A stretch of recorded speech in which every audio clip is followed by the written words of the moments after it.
City road trip. The Nats are back home for the first time in over 2 weeks. The first place Brew Crew in town for what's sure to be a power pack series. The Nats back in the district next.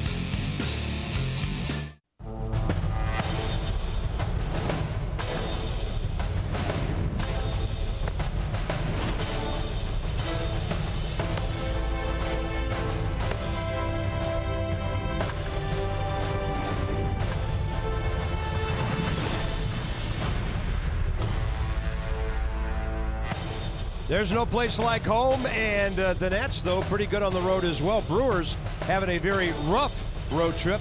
Lots of fans coming in. It's been over 2 weeks. 2 weeks and 2 days since the Nationals have been on this diamond. Bob and FP, I know you like coming back here. Yeah, it's good to be back. Good to see the boys in the white uniforms. 7 out of 9 on the trip, and a Power Pack Milwaukee ball club, followed by a Power Pack Colorado ball club on this homestand.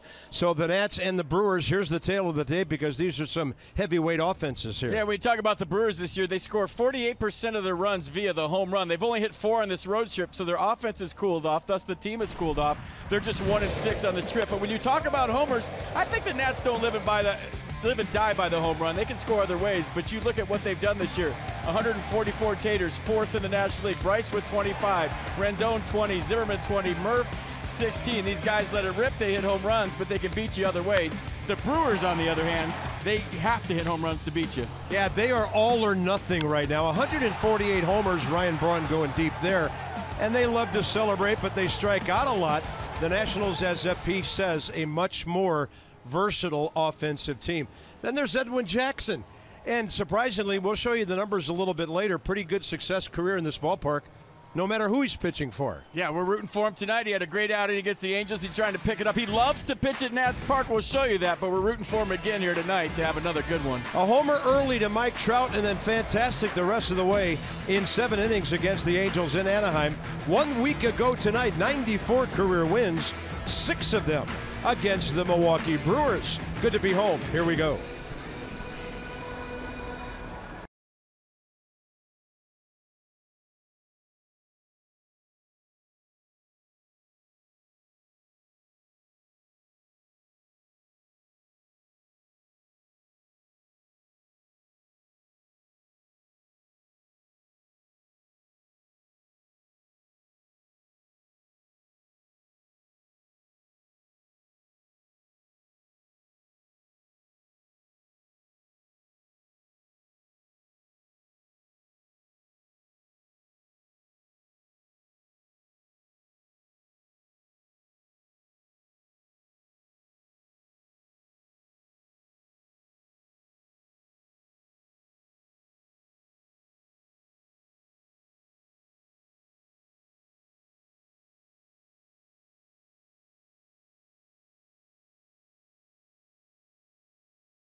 by PNC Bank, for the achiever in you.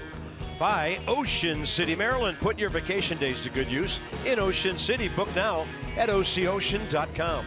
And by Night Point Systems. They offer the technology you need when you need it. Looks like Hondo's ready to let one fly.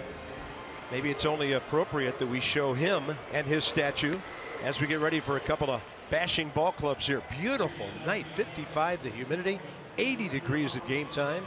Gentle breezes blowing. Brewers are 9th in the league in hitting. They're 5th in runs.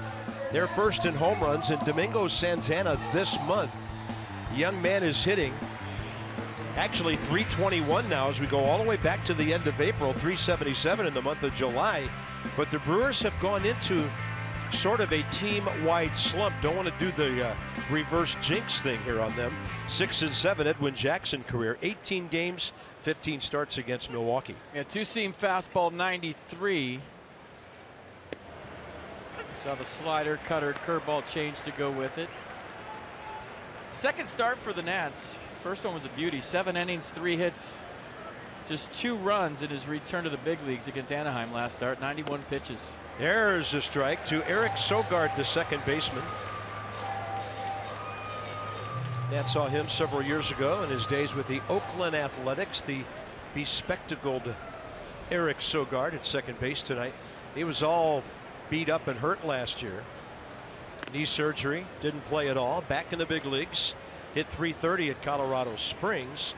And he was recalled in May when Ryan Braun went on the DL. He's on deck, and he's missed a bunch of games this year. Sogard at .324, 1 for 3 career against Edwin Jackson, and a 1-2 pitch. Over, but low.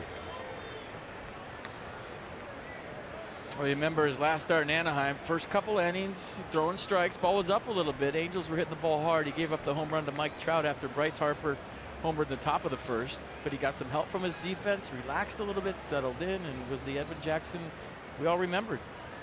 2-2 pitch. Pretty good rip by Sogard. Back it goes. 23-year veteran has the plate. That's Bruce Dreckman. Chris Siegel, 4 years in the big leagues. Mike Everett, the crew chief, he's out at second. 22nd year and 6-year veteran. Jordan Baker at 6th. Are you sure it's Bruce Dreckman? This is the real Bruce Dreckman tonight. Some bogus info on the road. I know, we had him umpiring for 5 innings before we were told he wasn't even in town. That ball driven to left center. A ways to go for Brian Goodwin. In the cap, 1 out.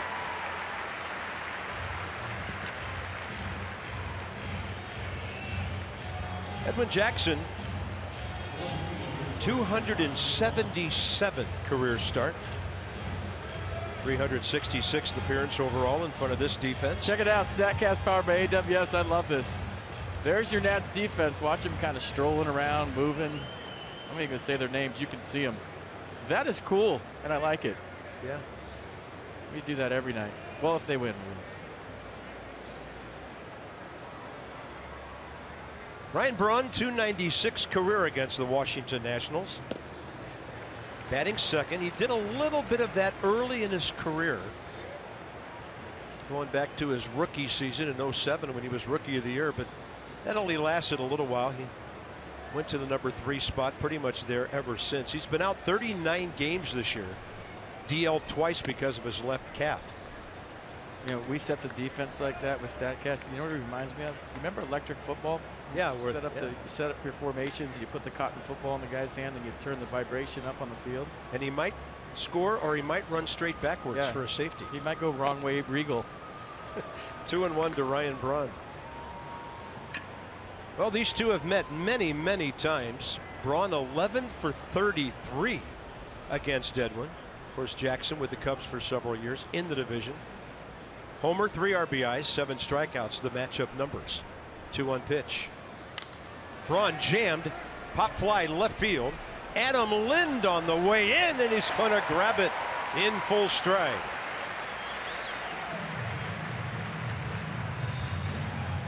Well, not a lot of games under his belt in left field throughout his career, and I think, you know, the more he makes plays like that, the more confidence Dusty Baker gets in Adam Lind's defense ability. There's no doubt he can hit. They're trying to find ways to get him in the lineup. And this is a nice play for a guy that doesn't play out there every day. Now you got a shortstop running right towards you. There's all kinds of traffic. You're screaming, I got it. So maybe an easier play for a guy that does it every day, but if you're not out there, that's a good play. This is one of the great pickups of the year for any team in the National League. Travis Shaw to the Brewers from the Red Sox with 4 players in cash for right-handed pitcher Tyler Thornburg last December. He's 7th in the league in doubles, 7th in extra base hits, and 7th in RBIs with 70. A lot of symmetry to those numbers, and the count's 1-1. Edwin throwing 96 with movement. Trying to keep the ball down. It's a key for an Edwin Jackson start. The slider down, the sinker down. 1-1 with 2 outs. Murphy on the grass in right. Yeah, his misses have been right over the plate, a little bit low.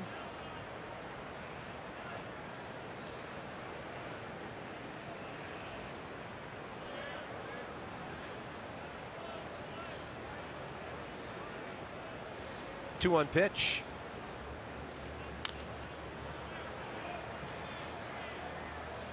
Yeah, the Brewers as a ball club, 983 strikeouts. That's the most in baseball by 23. So they live by the home or die by the homer. If you missed us when we came on tonight, 48% of the runs are scored via the home run. So a very good chance at 1,000 before they leave town. 2-2 pitch. Close to paint and just missing. Get to 1,000 on Thursday when Max pitches. That's going to be one to watch. A 12 o'clock start. Max Scherzer on the mound against a team leading all the baseball in strikeouts. Yeah, that guy. Payoff pitch to Travis Shaw. Brewers on the road 25-24, but they're 1-6 on this trip. That has already taken them to Pittsburgh, where they lost 2 out of 3. Philly, where they were actually swept at Pittsburgh, lost 2 out of 3 at Philadelphia, and now 3 more. This is a crucial stretch for them, because when they get back to their ballpark after this series, they got the Cubs and the Cardinals coming in. Walked him.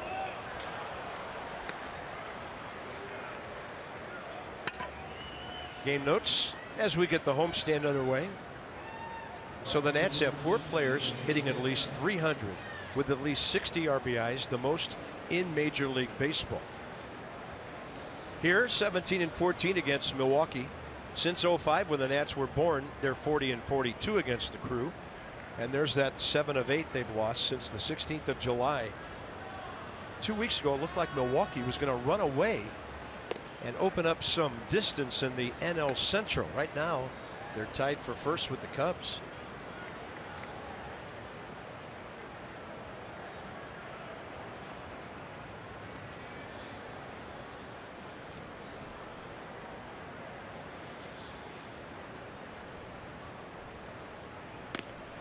South side lost to the north side today at Wrigley Field, 7-2.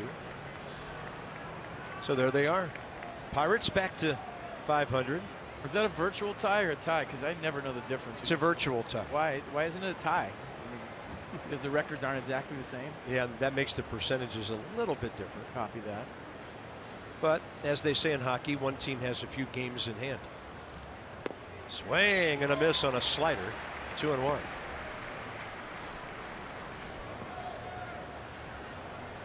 Now just laying that fastball in there too well. The veteran Edwin Jackson decides on a slider with Matt WIETERS, and Domingo Santana swinging for half street on that one.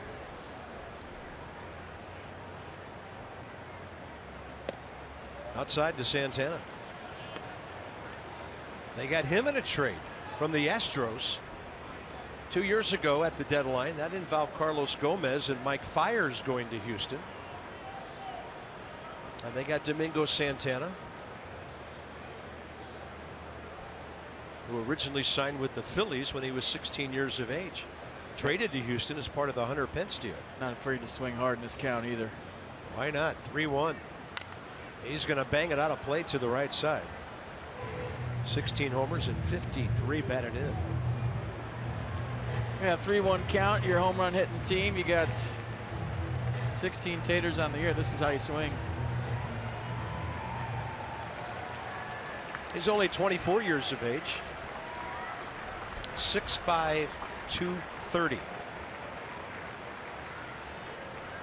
Eric Thames, another guy who likes to slug, is on deck.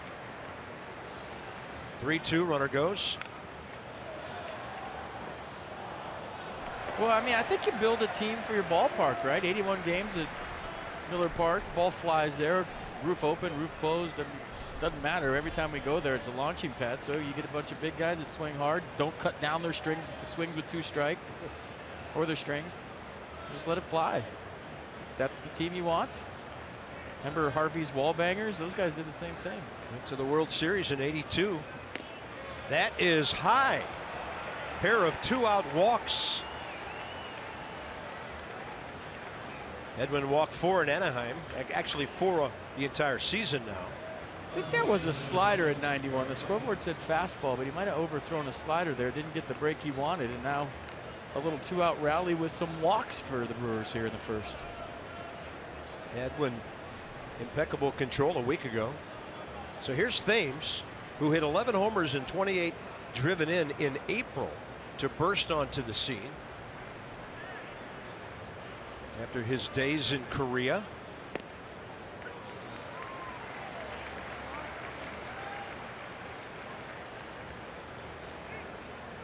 Numbers we told you about earlier, and those numbers come in 18 games, 15 starts against Milwaukee.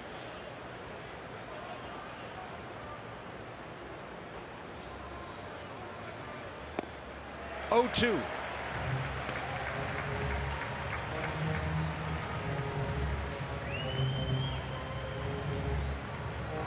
They have really been scuffling, especially this guy, with runners in scoring position. Shaw at second, Santana at first.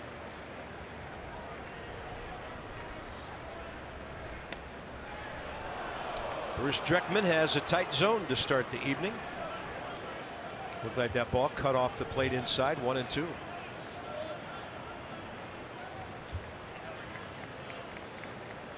Yeah, 11 home runs in April for Thames. 3 in May, 6 in June, and 3 in July. So the huge April and just kind of treading water after that. Yeah, I'm sure everybody found out he could hit a fastball, and then the adjustments were made. He's 30 years of age, a Las Vegas native. In 3 years in Korea, he hit 37, 47, and 40 home runs. He struck out 10 of his last 19 plate appearances. 5th most Ks in the league at 108. 2-2 pitch. Long inning comes to a close as Jackson paints the inside edge. 11 of 20. All that matters now, the 0 that Edwin puts up on the board. Took a while. Perfect location for the 3rd out.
Thurman. Davey Lopes is back.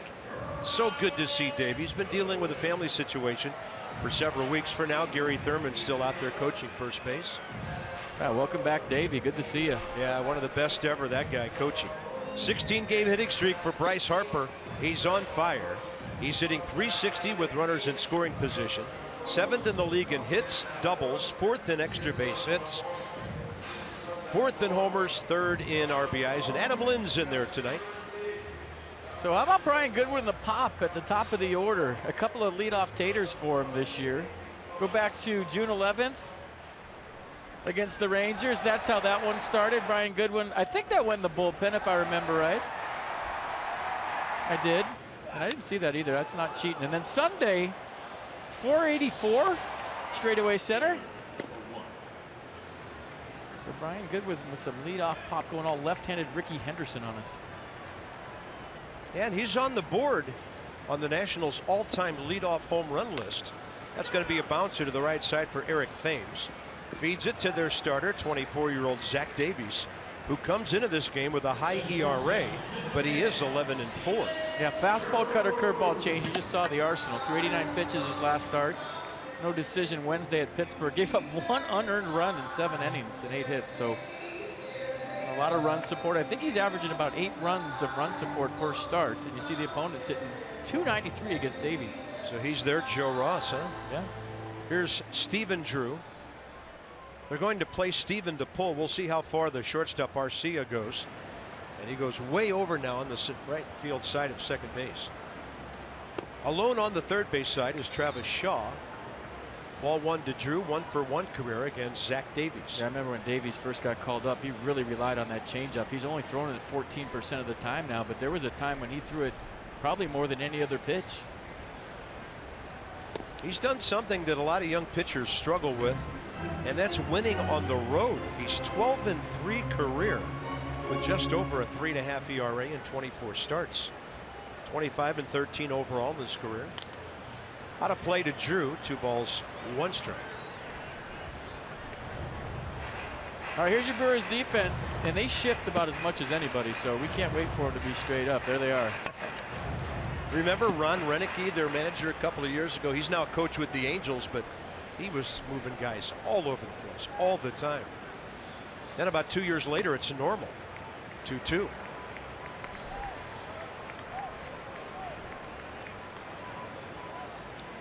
Brewers beat the Nats 4 out of 6 last year. We'll be in Milwaukee in August. I think we should put both defenses out there at the same time with StatCast and have the blue team versus the red team, and there's my electric football game. It would be hard to get a hit.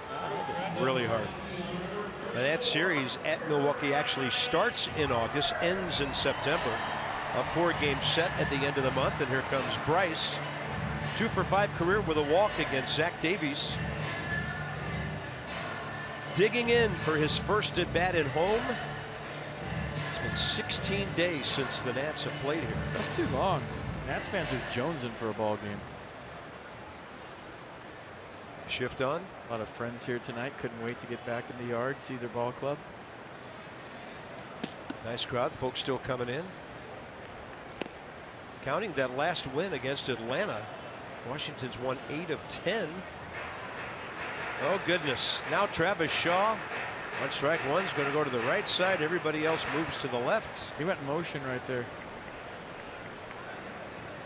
There it is.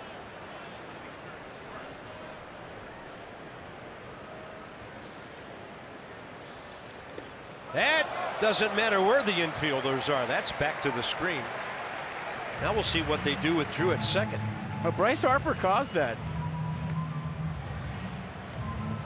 Then you want to come out and field the bunt, right? So he's jumping out of the squat to field the bunt. He knows he's the only guy that can field it. So he started to move to catch the bunt before the pitch got there. So missed the pitch, a free 90 feet for the Nats due to Bryce Harper simply squaring around.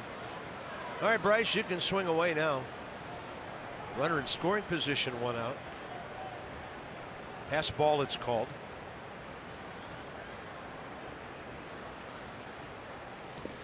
In the dirt.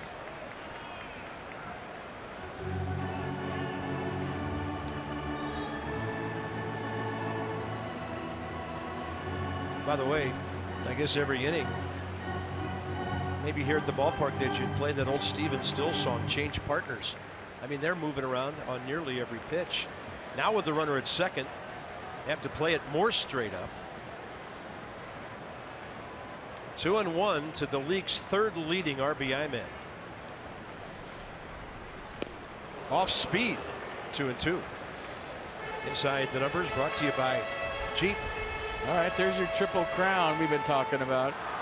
Murphy ahead of Harper in hitting, 341. Justin Turner hit 369. He's back in there. Stanton with 32 taters. He leads it. And 86 RBI, Arenado. So, I mean, poised with a couple of good months. 2-2 pitch. Way inside with the heater. So 2-1 changeup into a 3-2 changeup. Watch. There's the highest averages in July. How about that? Not even close. It's a boat race.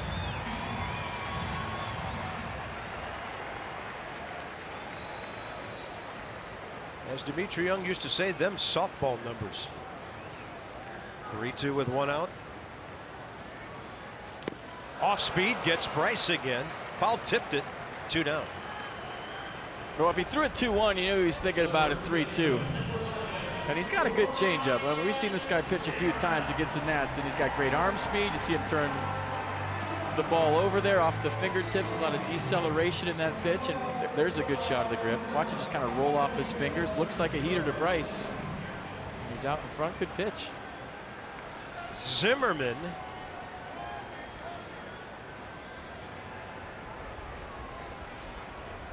Ryan had an RBI last game at Arizona. Drove in 2, a couple of hits in that series, and Ryan with 104 hits, just out of the top 10. 67 RBIs, just out of the top 10.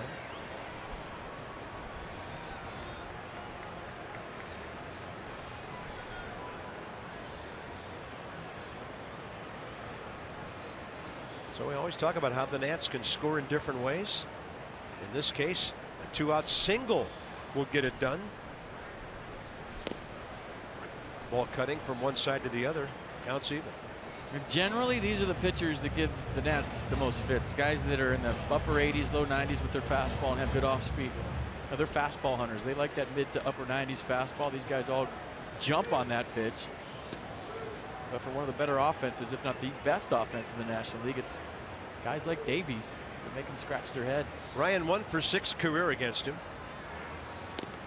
Couldn't stop his swing on a pitch well outside. Strike 2.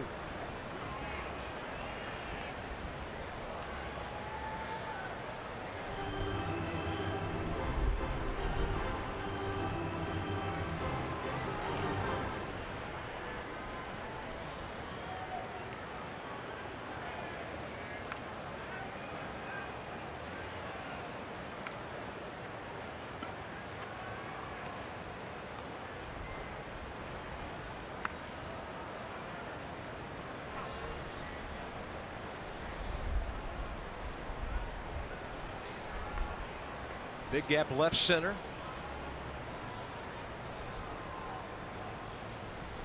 And Ryan Zimmerman will pull it to the shortstop, Orlando Arcia. Out by a step. Each team gets a walk or 2 in the first inning. No score.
a scare in Phoenix on Sunday when Steven Strasburg left his start after just 2 innings. With what he said afterwards, there's kind of some stiffness or some achiness in his right forearm, something that he had dealt with that start and his first start out of the All-Star break as well. The Nats clarified things a bit today, saying Strasburg had a nerve impingement which has been alleviated, although they didn't say where the impingement was. And the good news here, Strasburg was healthy enough to throw off flat ground today, with trainer Paul Lessard looking on, something he obviously wouldn't have done if he was still in a bad way physically. The Nats have discussed contingency plans if Strasburg needs to miss some time, but they're optimistic he won't be out for a lengthy period, guys, and say he might potentially be able to make his next start. Yeah, a lot of exhaling and wiping of the brows going on today, Dan. Thanks for the update with your Coons.com sideline report. When you're talking Cards, you're talking Coons. Hey, man, when you have a 12.5 game lead in your division, you take your time. You miss a start, it's not a big deal. There's no reason to grind anything out at this point. Manny Pena with a flare out to left center, and nobody can get there. And the 30-year-old catcher from Venezuela, who spent 12 years in the minor leagues, gets a knock, and he's on his way up to batting 300.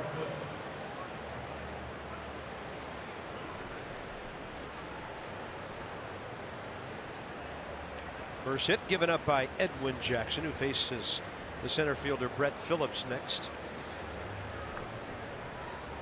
So Pena acquired in a trade from Detroit to complete the K-Rod transaction a couple of years ago. And here's Brett Phillips,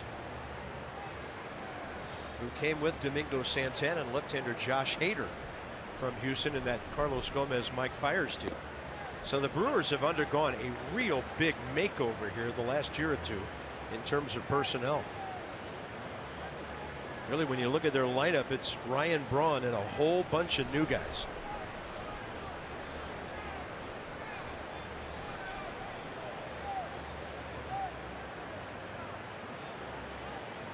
I mean, give Craig Counsell a lot of credit. Who saw this? The Brewers tied for first on July 25th. And if you said you did, well, maybe your name's Bob Uecker. I don't even think he thought it. I mean, it's a good ball club. They scrap, they claw, they hit taters like we've told you, but I mean, you got to give a lot of credit to their skipper for being in a tough division with the Cardinals, the defending World Series champs, and hanging on to first place for a long time and see if they can maintain it. Yeah, Craig Counsell was that kind of player too. He's always a tough out. There he is. The best stances in baseball history. Really had those hands up high, didn't he? Way over his head like this. 255 career hitter, played over 1,600 games in the big leagues. With the Rockies, Marlins, Dodgers, Diamondbacks, Brewers. He put the ball in play too. It must be tough for him to watch his ball club strike out more than any other team. Yeah, you're right. I hadn't thought about that. I mean, he was a tough out. He would sit there and foul pitches off forever and then slap one to left. You know, he got the big hit for the Marlins in the World Series. Guy's a winner. Always has been. Not shocked that his team's winning. Yeah, he was a postseason guy. MVP of the 0-1 LCS for the D-backs against the Braves.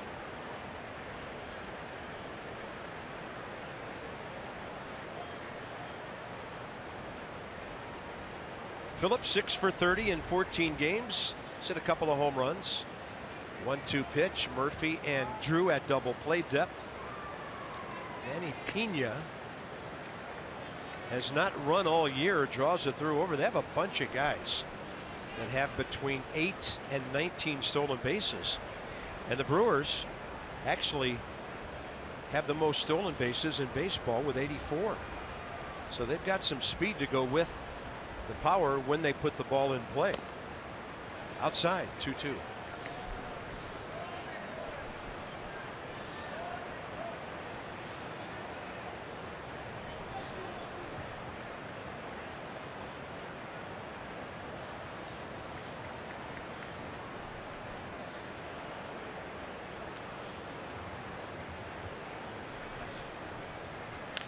Hot shot, base hit. Pena had to let it go through before he made his way. Didn't want to get hit with it. So Harper returns it. 2 on, nobody out. Top of the second. Mercedes-Benz on the pitch cast. Yeah, I was watching Bryce Harper try to deke Manny Pena into going to 30. He charged this ball not real hard, and I think he did it with a purpose. He wanted Pena to take the bait and go to third, even though he saw him stop right there for the ball. Look at Bryce. He's hoping he went, and he was going to let it rip. Batting eighth, the 22-year-old shortstop, Orlando Arcia.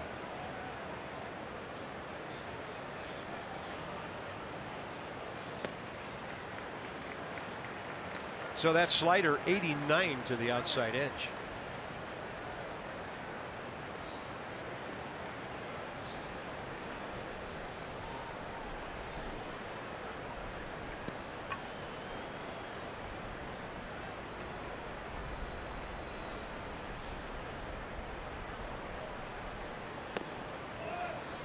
One. You might look at his defensive numbers and say, oh, he's struggling at short, but our good friend Bill Schroeder, the ex-catcher, Brewers TV guy, tells us that he has really got some athletic ability at short. He's made 15 errors this year. But a good athlete, he'll get better. 1-1 and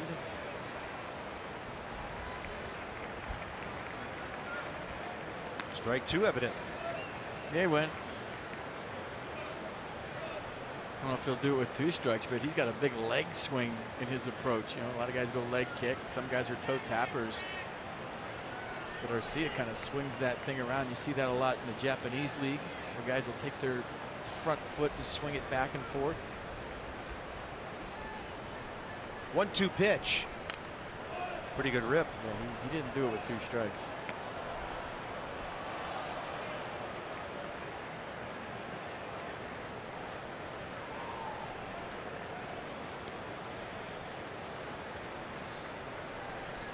Four base runners for the Brewers, and their first 7 guys up tonight. Shaw and Santana walking in the first. Pena and Phillips singling in the second. Ball 2. A lot of pitches for Edwin. 29 first inning, and now 13 more.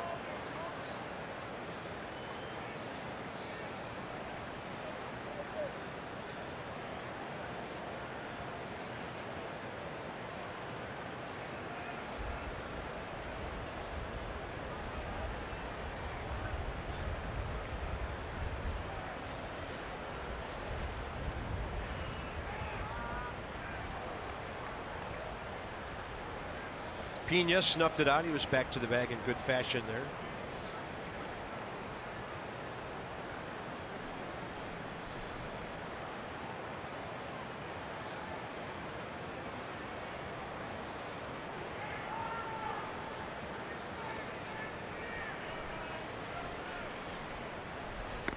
Well, if you missed it last start, maybe you didn't see the game in Anaheim because it was on late here on the East Coast. Here's Edwin Jackson's career. LA to Tampa.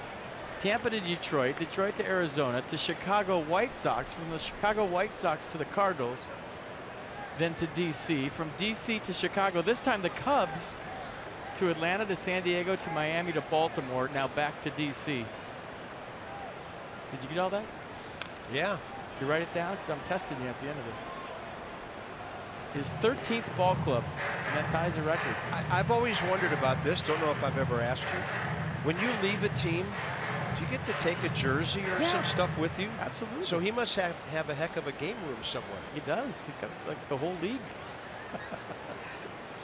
and then on the other wall, the shorter one, teams I didn't play for. Yeah, that would be more news.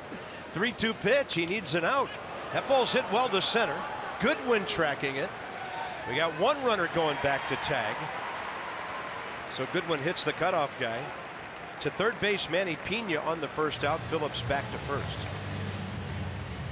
All right, Rockies are coming to town, but on Sunday, July 30th, 1:35 start. First 10,000 fans ages 12 and under receive a kid's coloring book that's presented by the Peanuts. So to get your tickets, visit nationals.com. Coloring book Sunday. Stay inside the lines, kids. Or don't. I really don't care. Just have fun. Got your glove, ready to go.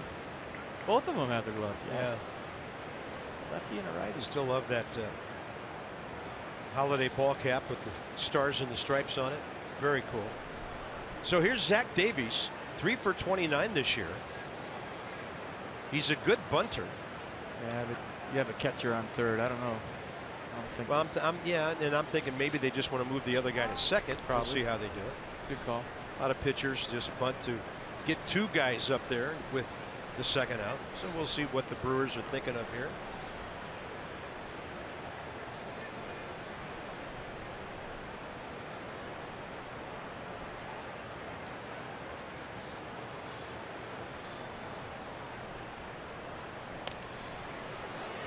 And the runner coming home, but it's foul. Pena checking out the bunt, saw it was up the line, so 2 guys were moving on the play. 1 ball, or rather no balls, 1 strike. So Davies 9 sacrifice bunts this year. 2 RBIs.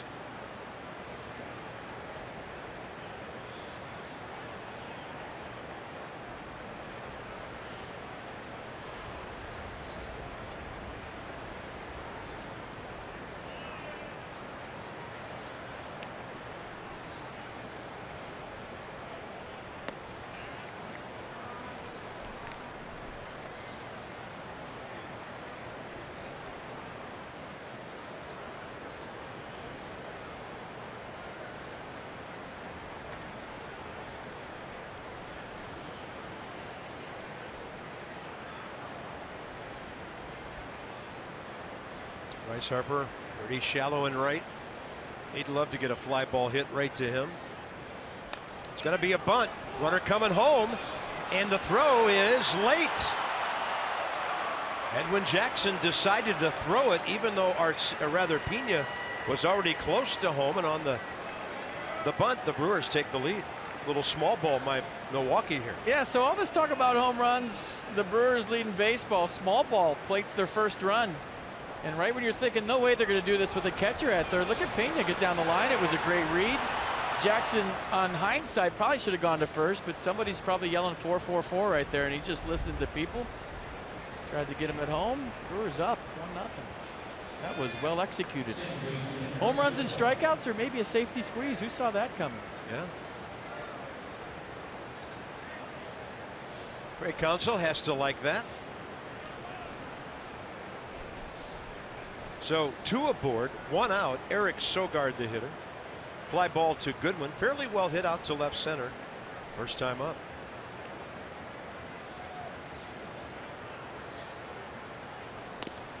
That's a good heater to the outside edge.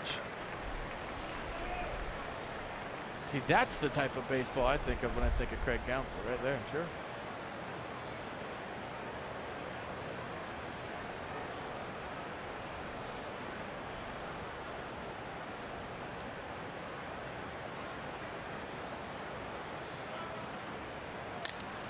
This one to left. Adam Lind to his right. 2 down. Ryan Braun is next. And Edwin debuted on his birthday, his 20th birthday, September 9th, 2003, against some guy named Randy Johnson in Arizona, and he actually beat Randy Johnson in his major league debut. He was an infielder in high school, and they were deciding whether to draft him as an infielder or a pitcher. He signed, got on the mound, and threw 94, 95, and they said, "You're a pitcher."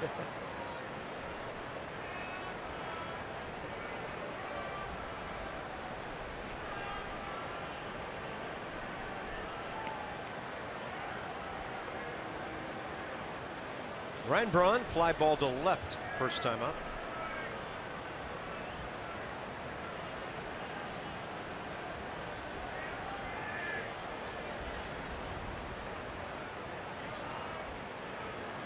Oh yeah, we're reminded that Craig Counsell was the first batter to ever face the Washington Nationals, at least at RFK Stadium. Levon struck him out. Home opener back in '05.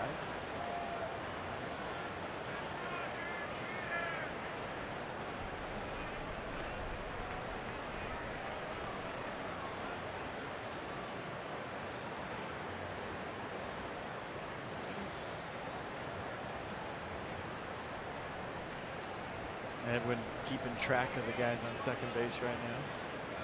Brewers not afraid to steal third.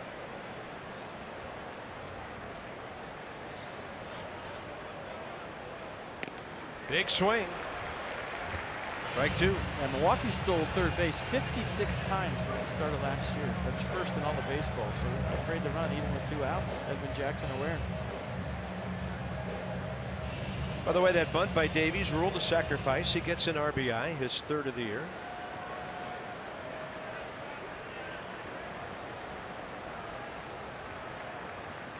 Now 0-2. Ryan Braun starts with that bat pointing straight up.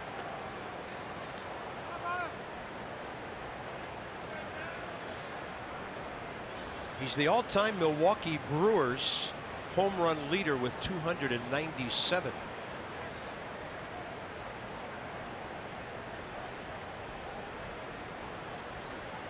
Twelve of those this year.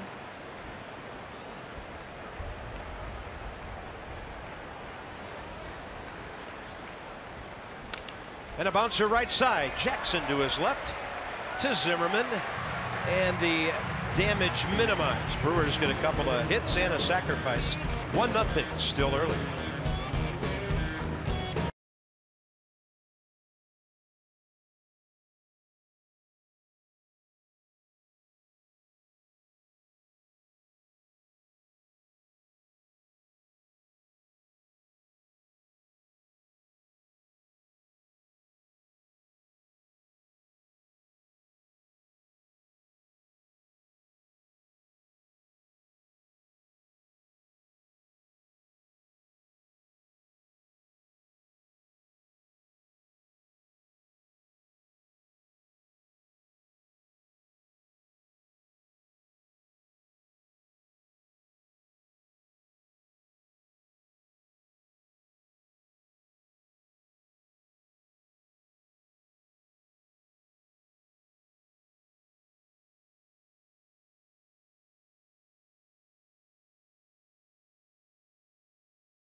FH Fur, absolutely the best.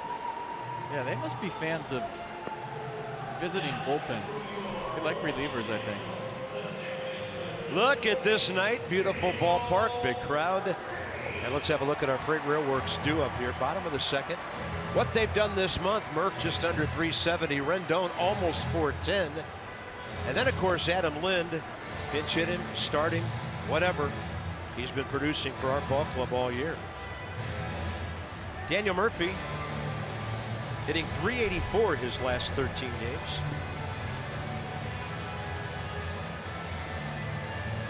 And against Zach Davies' career, 2 for 6, 2 runs batted in. Davies 17 pitches, 9 strikes, with a walk and a strikeout in the first inning.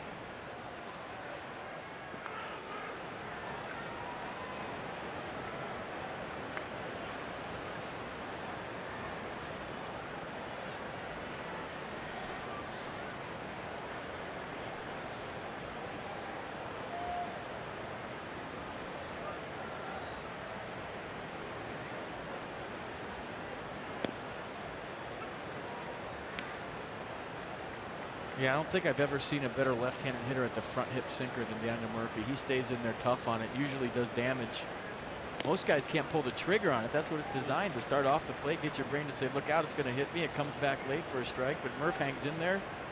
He doesn't only barrel it up, he keeps it fair, which is darn near impossible.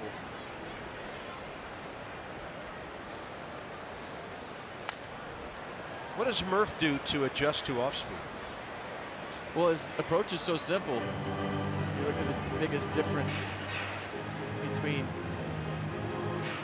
extra base hits and strikeouts. I mean, look at that. 3 years in a row, Murphy the best. Brought to you by Jeep.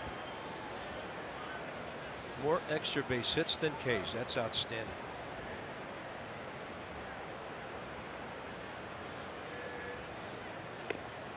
Well, 2-2. He just lifts up his heel, so there's not. It's not like he's got a leg kick and he has to time it. He just lifts up his front heel. His head's perfectly still.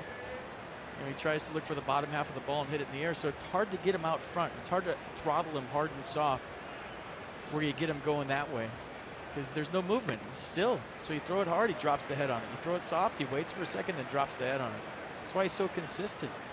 I'm surprised we haven't seen a 30-game hitting streak or something crazy from Daniel Murphy, because his approach is so low maintenance, is so consistent. There's not a lot to his swing.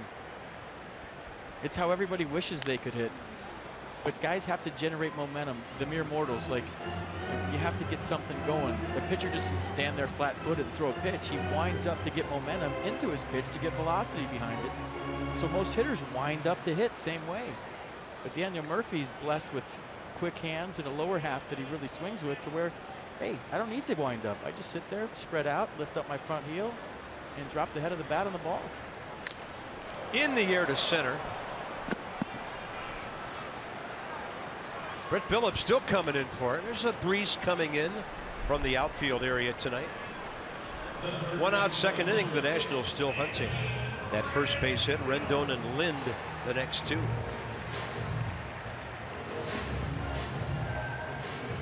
Adam Eaton. One of the best parts of coming back off the road is when Adam's visiting us at the yard, continuing his comeback from the knee injury. How good was this lineup with Eaton, Turner, Harper, Zimmerman, Murphy, Rendon? I mean, when he was at the top, you remember he was hitting second, even sixth in spring training. He was like, well, I mean, he was doing all right. And we didn't have any idea in April how spoiled we were. But he just cherished the role of leading off. I mean, he wore it like a badge. I want to be the first guy in. I want to see 6 or 7 pitches, get on base, and get the party started. He was so much fun to watch for the month that he was healthy. But that was one of the better lineups I had ever seen, when it was all clicking, with Trey Turner hitting second and Adam Eaton leading off. Everyone says your lineup is so good, and my first response is you should have saw it in April. Rendon will light one into the left field corner, hooking away from Ryan Braun. And Anthony Rendon now hitting right around .410 his last 16 games aboard here in the second.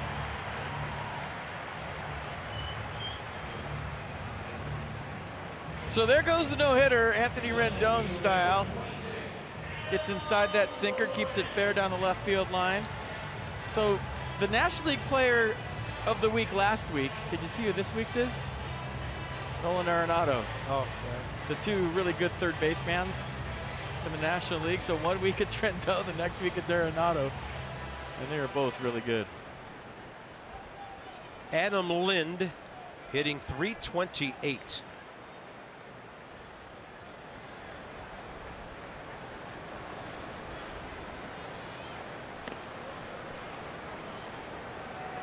You don't usually talk about this stat regarding guys who don't play every day, but Adam Lind has 44 hits. He has 14 walks, and his on-base percentage is .384.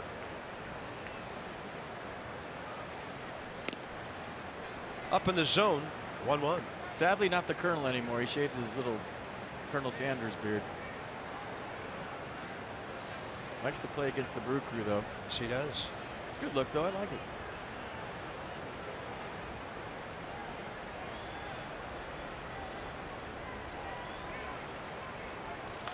Off speed, and he fouls it back. That was 73 on a curveball.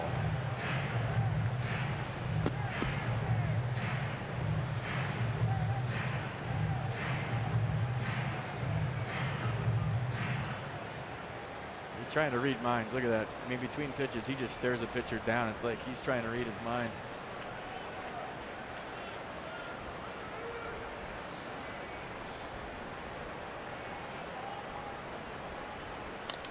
And Lind goes the other way. He was reaching for a changeup down and away, and he hits it to left for Braun. 2 down. Matt WIETERS is next. You walk him. Second inning. Evan Jackson can hit a little bit. 173 career hitter. Yeah, it's always a question in the National League. It's very early in the game. And if you're Craig Counsell, you'd love to see Edwin Jackson lead off next inning. We'll see how they approach it.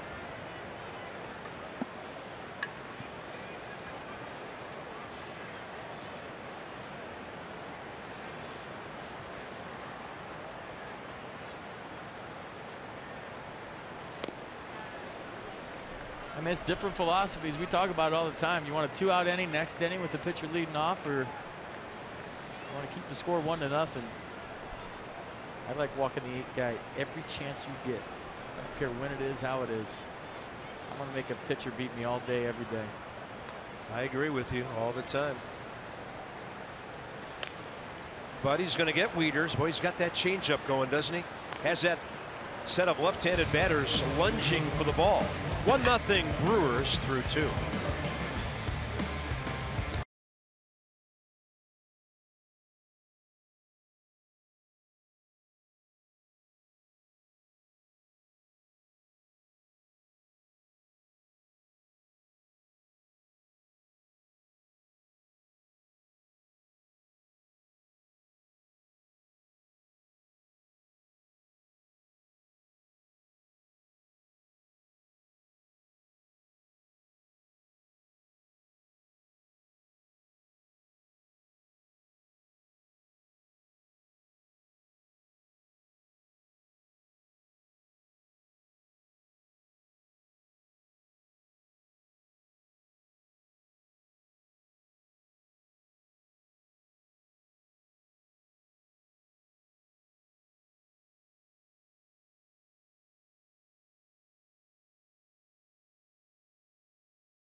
Rockies had some great regular season action here. In fact, on the last day of the 2012 season, it was weird, and it's a VW moment in history. It was a Wednesday day game against the Phillies. He went 6 2/3, a run on 6 hits, walked 1, struck out 6, 97 pitches, keeping the ball down against the Phils. The Nats won that game 5-1. He acknowledged the crowd, and then it was on to the playoffs for the first time in 12. You're missing the biggest point of that whole moment in history. The Nats took back their ballpark. Oh, from the Phillies, yeah. Remember that whole campaign? Well, and some of you folks might have forgotten about it. That was the year the team with home field in the playoffs started out on the road. So the season ended on a Wednesday. The Nationals went to St. Louis for 2, came back here for the next 3. Bit of an odd thing as they transitioned to a playoff setup like that when they added the wild card, and that was a Wednesday afternoon to close out the season. I remember in 2011, my first year here, the Nats would play the Phillies. There'd be 47,000 buses on Potomac, and it would be all Philly fans. I mean, that's what it was back then. I mean, you talk about perspective and how times have changed. You know, our own bullpen guys were getting stuff thrown at them from Philly fans down there in their own ballpark. There was probably 3/4 Philly fans here for that.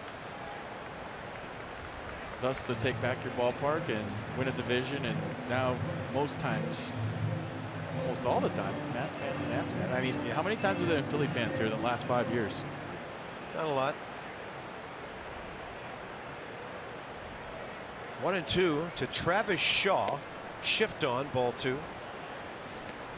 They were the mean Philly fans too.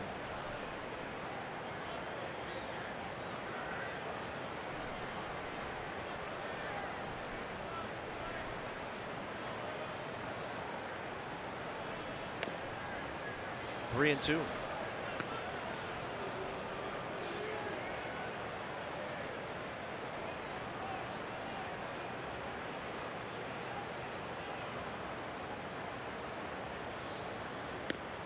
Edwin's third walk already. Travis Shaw twice. All right, the Fedora Night's coming. Delta Airlines sponsoring it. First 25,000 fans into the ballpark Wednesday, July 26th. That is tomorrow. 7:05 start. You get your Fedora. Visit nationals.com for more details. There it is. Nope, that's not it. It's navy blue with a red band that has a pretty W. Pretty cool. Seen it. Domingo Santana walked first time up. Good sinker right there under the hands.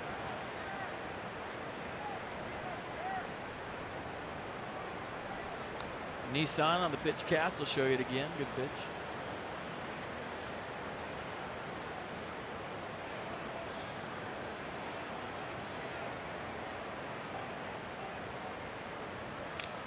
Oh yeah, somebody on Twitter reminded me that that's the day Teddy won for the first time, right? The last day of 12? Yeah. Sounds right. I remember Christina, our sideline reporter at the time, had to interview Teddy, and she was fired up for about 3 hours after the game. She did not love having to interview Teddy. Oh, fired up in that way. Yeah, she wasn't happy. She's not happy. I'm like, okay, what could be so exciting about that? I mean, imagine if you got to interview a mascot that can't talk. What questions do you ask him? Hey, how do you feel about winning the race for your first time? He just sits there and gives you the thumbs up and nod. I mean, what's the follow-up question to that? Yeah. I mean, you're a loser for all these years. Now you win. He just sits there and nods and doesn't smell real well. I mean, I'd rather interview the Washington Monument myself. Or the tarp.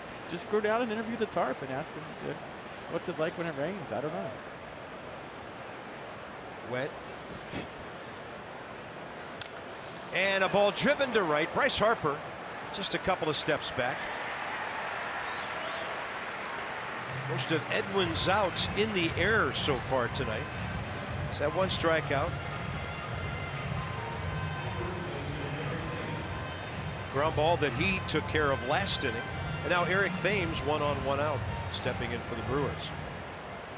Milwaukee against the East, 12-10. The Nats against the Central, 12-8. They were 500 until they took care of the Reds just over a week ago.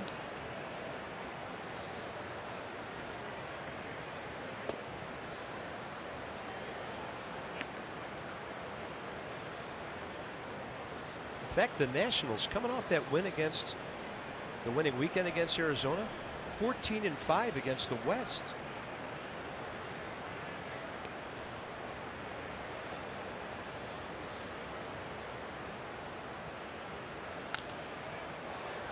One ball, one strike as Thames drives it out of play the other way.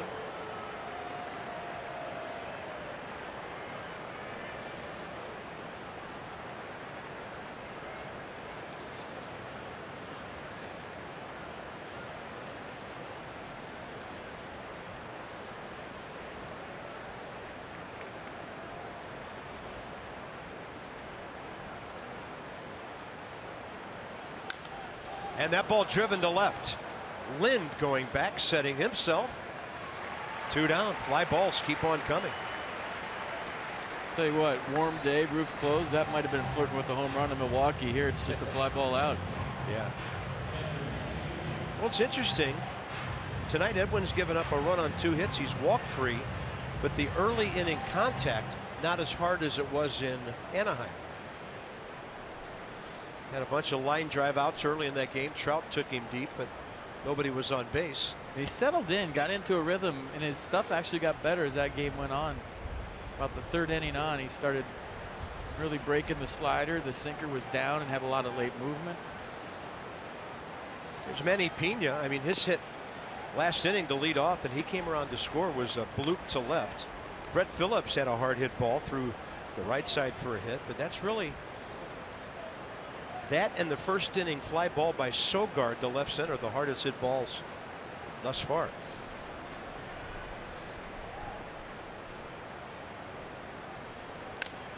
That one, 2 hops to Anthony Rendon, and a bullet to Murphy takes care of that inning. Brewers have stranded 5 already. Edwin about to lead off. 1-0 Milwaukee.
Now time for the unlimited baseball break, brought to you by T-Mobile.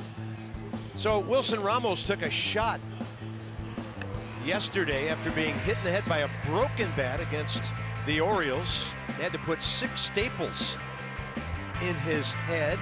Hopefully he's okay. Randall Grichuk warming up the home run bat for the Cardinals, 4 in a row for him. And the Royals, a big multiplayer deal to stock up. And they didn't have to give away any of their foundation players in that transaction with San Diego. The word is that the Royals are going to keep that band together, Hosmer, Moustakas, and all those guys, to make one more run to see if they can make it back to a World Series. You might remember, I don't know, 4 or 5 years ago, people kept talking about the Royals and all these great kids they had coming up through the organization. And suddenly it paid off. They went to the World Series 2 years in a row.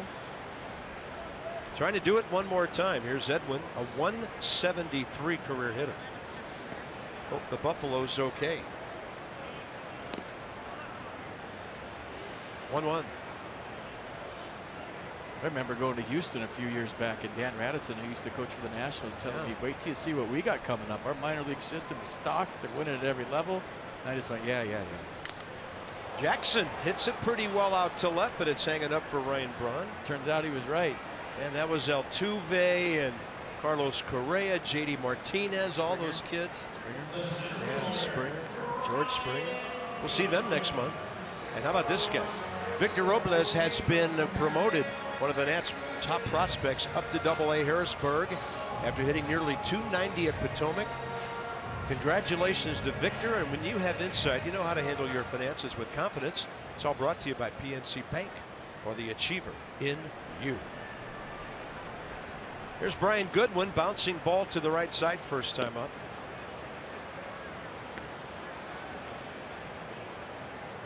Just to give you a little update, Goodwin now second, tied with a bunch of guys. Anthony Rendon, Steve Lombardozzi with 2 leadoff career home runs. Brad Wilkerson had 3, as did Yunel Escobar and Ian Desmond. Denard Span had 4. Trey Turner already has 5. Michael A. Taylor has 5. The all-time leader, he did it in 1 year, Alfonso Soriano, with 9 back in his 40-40 season, 06. 9 leadoff homers in 1 year. 1-2 to Goodwin. And a swing and a miss as Davies continues to tantalize hitters with off-speed stuff. That's his second strikeout. He got Bryce Harper back in the first. And Stephen Drew will have to reach to get Bryce up there here in the third. I'm watching the video. Ruben Tejada swung at a pitch for the Orioles yesterday, broke his bat, and as it's coming around, it hits Wilson in the head, the barrel. Wow. On top of his head. So he had his helmet on, his skull cap, but it still split his skull because of the impact.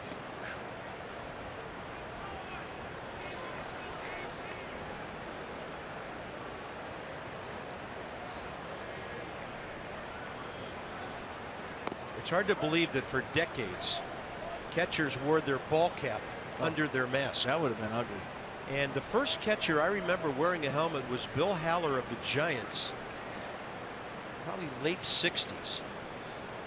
Everybody picked up on that, and it's hard to, that's like playing hockey without a helmet or playing goaltender in hockey without a mask. It was a different time. Yeah, good for local dentists, not good for your health. 2-1, and Drew drills one out to deep center. Ballpark playing a little large tonight with the breeze coming in, and the Nationals go in order in the third. 1-0 Brewers, middle innings coming up.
After being a staple in Major League rotations for 8 straight years earlier on in his career, it's been a grind for Edwin Jackson lately, moving up and down from the big leagues to the minor leagues over the last 2 years, being a part of 4 now different organizations in these last 2 seasons.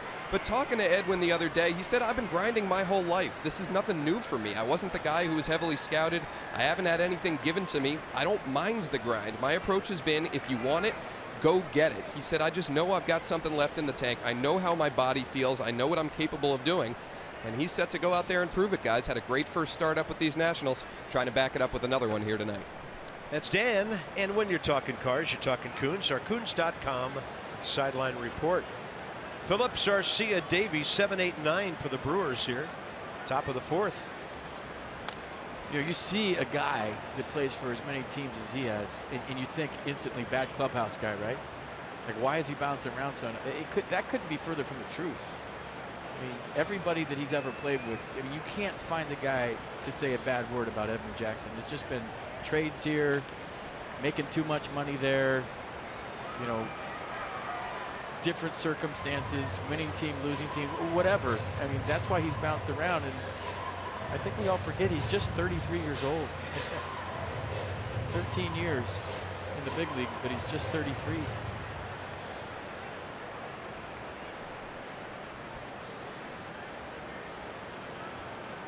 Brett Phillips, a base hit through the right side first time up. Edwin has him in the hole 0-2. Swing and a miss on 93 elevated. That's his second K of the night.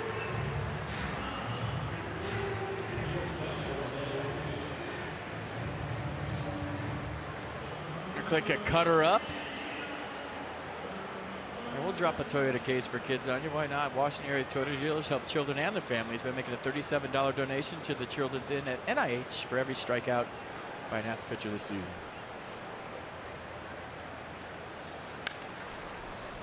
It's Orlando Arcia, first pitch swinging, foul ball. Fly ball to Goodwin. First time up that moved Manny Pena over to third from where he scored on the Zach Davies sacrifice bunt.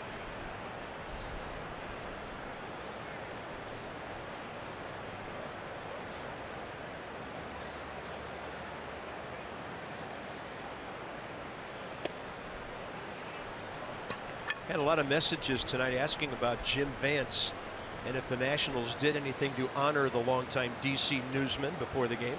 They certainly did. A moment of silence. They showed a cool piece of video when Jim threw a strike home, throwing out the first pitch here in the past, and the Nationals certainly did honor him.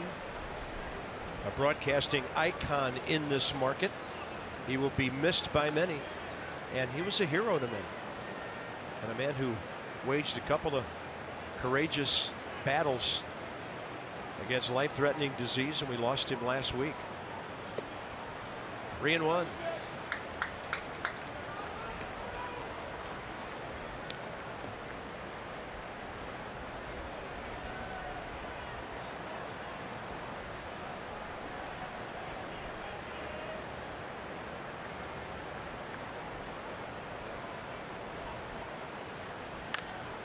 Hard hit ball beyond the reach of Stephen Drew.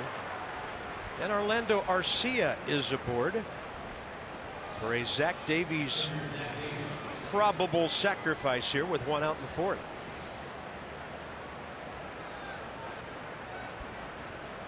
Yeah, off speed up. Good effort by Stephen Drew. Ball just hit too hard.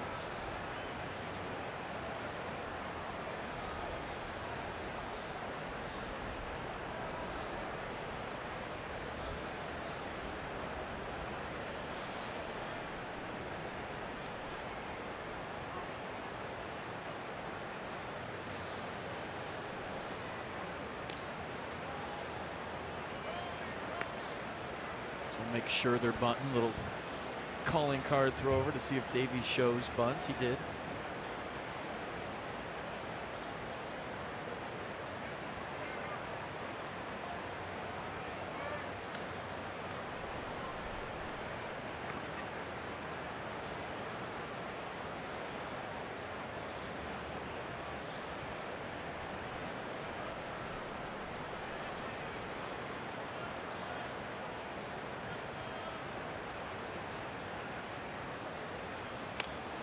going to lay another one down. Lay it down very well. He will, and Zimmerman throws it behind Daniel Murphy, and it's off his glove.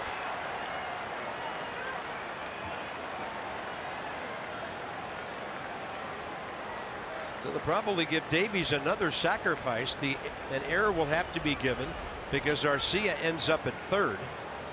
Where should the error be given, though? I would say Daniel Murphy's error or Ryan Zimmerman's? Murphy's kind of late getting there. Zim goes to throw to the base, and Murphy's not there. So tried to hit a moving target, threw it behind Daniel Murphy, and you always give it to the guy throwing, right? Yeah, probably. But I think if Murphy's there quicker, standing on the bag, that he's able to adjust to this because he's getting there late. Zim has to essentially hit like a wide receiver across the middle, and he threw it behind him. That'll be his 10th error of the year if they give it to Zim. It is. First and third, 1 out. Instead of runner at second, 2 outs. Eric Sogard's hit 2 balls in the air tonight. Anthony Rendon is stationed on the grass at third. He'll move back just a step or two here.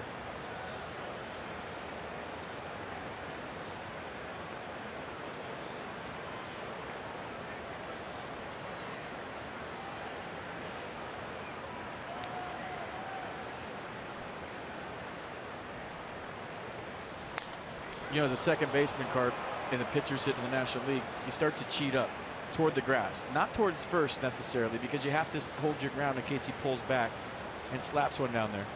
So you creep in, but look where Daniel Murphy is. I mean, that's the pitcher button, so he was way over. And yeah, should Ryan have hit him on the run? Yeah, I mean, you can't argue with that part. But when a pitcher's button as a second baseman, you start to creep, you cheat. You get closer to the bag because you know he's going to bunt. It's the one time you can kind of vacate the premises as a second baseman, right, and get to first base early, especially in a situation, a 1-0 game. You're 99% sure he's bunting there. You don't need to hold your ground.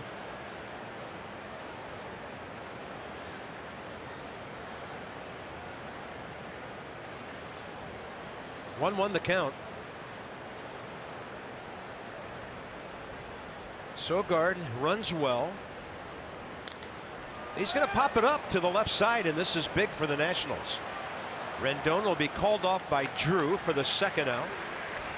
So 8, 7, 6 have been the fly balls off the bat of Eric Sogard tonight. And with 2 outs, it'll be up to Ryan Braun.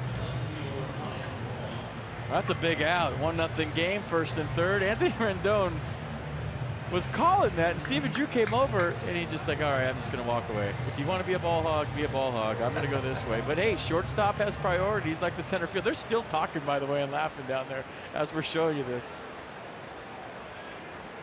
Shortstop's priority, just like the center fielder in the outfield. Yeah. I got you, we said. Braun has hit a fly ball to left and bounced back to the pitcher.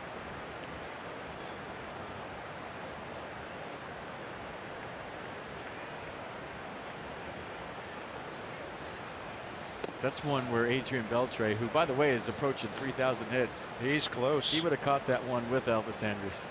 They always do that together. Oh, yeah, you're right. The shadow catch. Yeah. I like that. And, of course, we've seen Murphy. He jumps up for line drives when it's going to one of his teammates on the infield.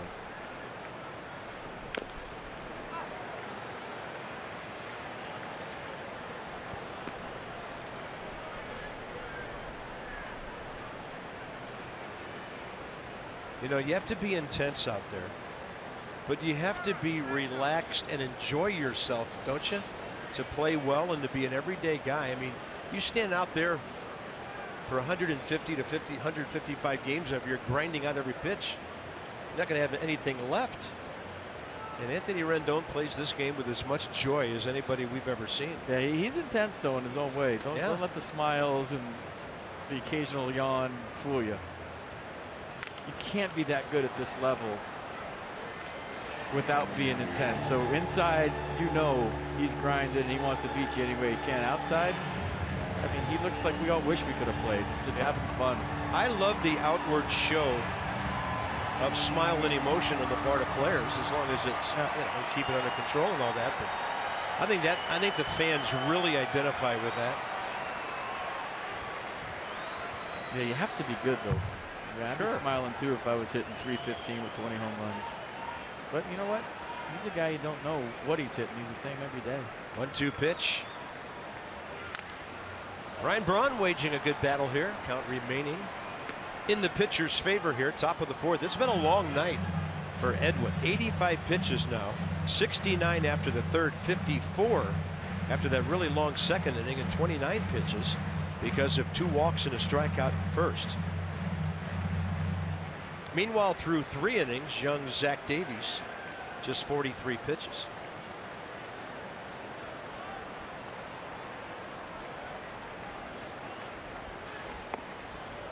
Ball 2.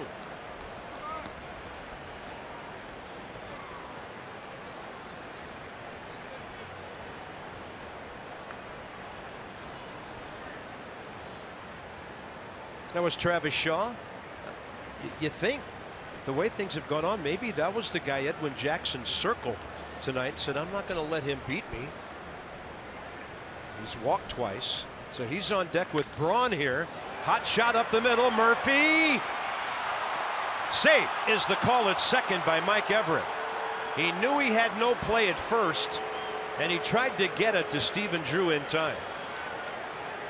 I'm looking at Stephen Drew. He's not looking in the dugout. What a stop by Murph. And it looked close from way up here. It's been a while since we've been at Nats Park, so we're way up from the action, but that was close at second base. Chris Spire on the horn. Show me the replay. I mean, this is for a run. Had trouble getting it out initially, but what a stop, what an effort. And does Davies beat the throw? That is tough to tell, folks, from that angle. That looks a lot closer than it did live. Oh, did he even get to the base? Mike Everett walking in from second, and the Nats will not challenge. If he tags him, he's out. Look at that. He's off the base, but Stephen Drew can't see that. He doesn't have eyes in the back of his head. Pretty good effort by Murph. Give him a lot of credit. Stephen Drew on the pick. And something's going on down there. Well, Bruce Dreckman tried to get things moving, and I don't think the Nats dugout liked it a whole lot. And Dreckman ended up shouting back. I heard something about the rules. So here's Travis Shaw, who Edwin Jackson has walked twice already. And maybe that's why he walked him, but it's hooking and hooking, and it just goes foul. 3-3. Hey, Jimmy's got the baseball. Well done, Jimmy. He's going to give it to one of our young fans. That's officially the second ugly finder of the year. I mean, look how close this is to the foul pole. I didn't think this is that close. Heads up, Jimmy. Looked like it crossed the pole. Right into the camera well, pick up the ball. He already had one fan, now he has 2. I'm going to hear about it again tomorrow with the ugly finder comment. And the 0-1 to Travis Shaw. He's their RBI guy with 70. And the fastball is up 1-1.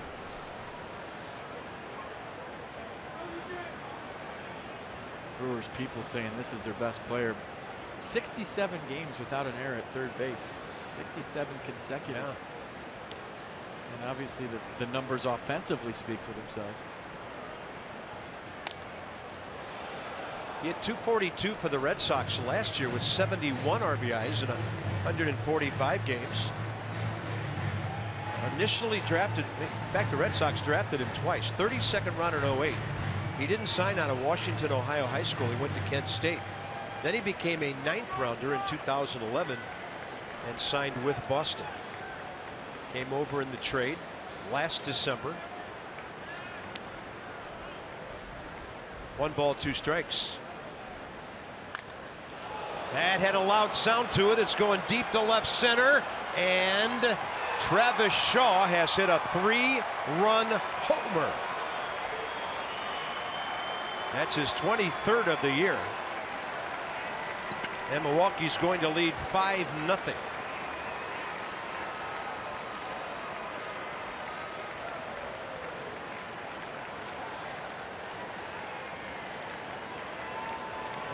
Well, when you saw the Brewers on the road trip, you were hoping what you saw would hold true. They hit 2 home runs in Pittsburgh, got swept. Hit 2 home runs against the Phillies in that ballpark, lost 2 out of 3, and a team that leads all the major leagues in home runs. You're wondering if it would stay true. This one goes the other way, makes it 5-0.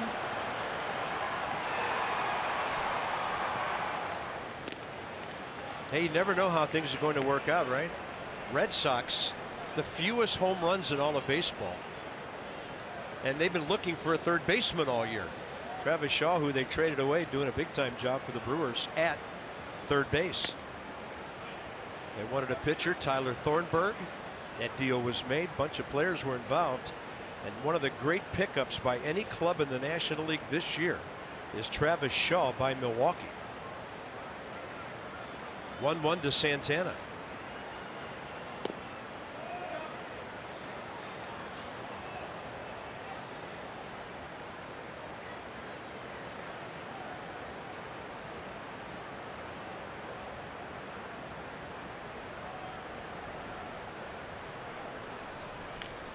Big swing. Strike 2.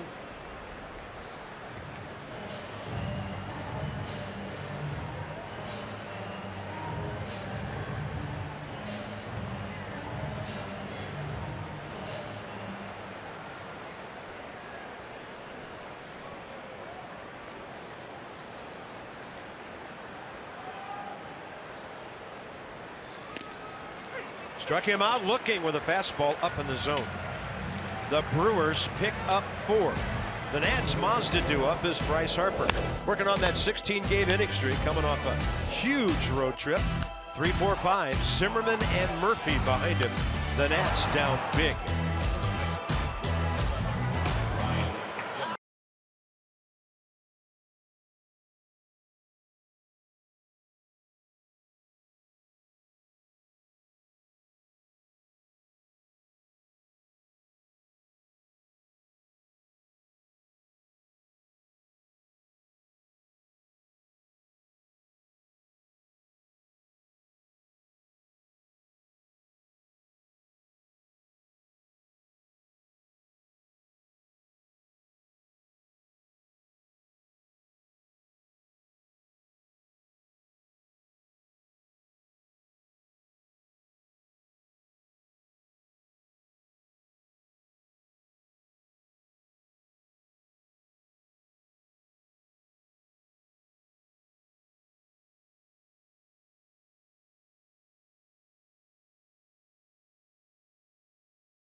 Brought to you by the all-wheel drive RAV4 Toyota.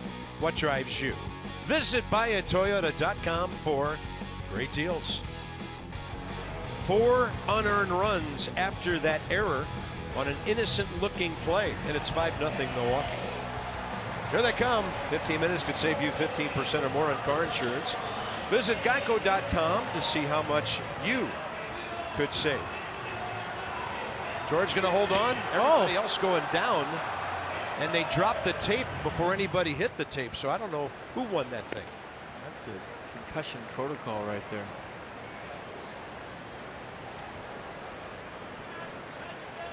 That was a huge, hard face plant. Shift on. 1-0 to Harper.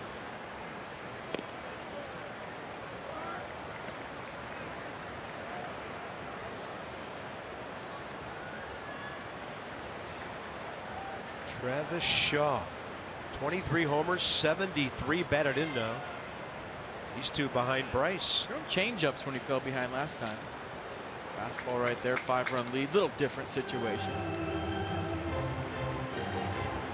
He went 2-1 change and 3-2 change to Bryce first time up.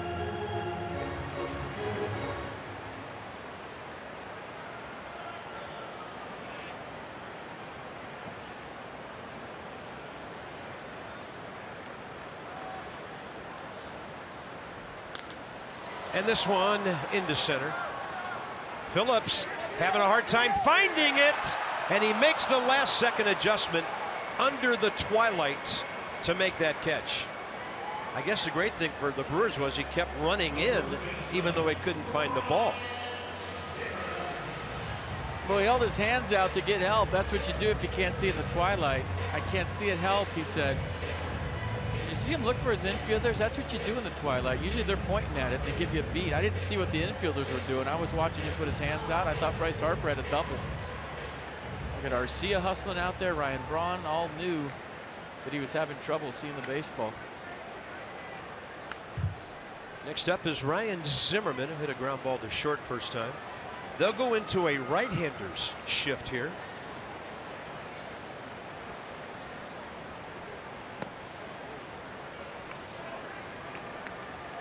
So since the Rendon double, 1 out, 2nd inning. 6 in a row retired by Zach Davies. Zimmerman, great swing the other way. His 105th base hit of the year.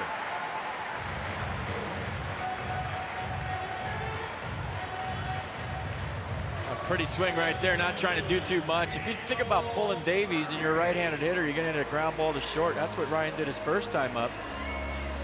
Nice adjustment, looked like a cutter slider thing, 111-mile-an-hour base hit. Nats are going to have to get some base runners and pop one out of here to get back into this one. Murphy fly ball to center first time.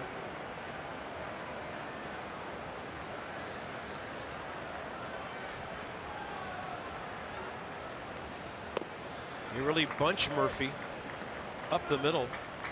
Travis Shaw is closer to second base than he is at third by a couple of feet.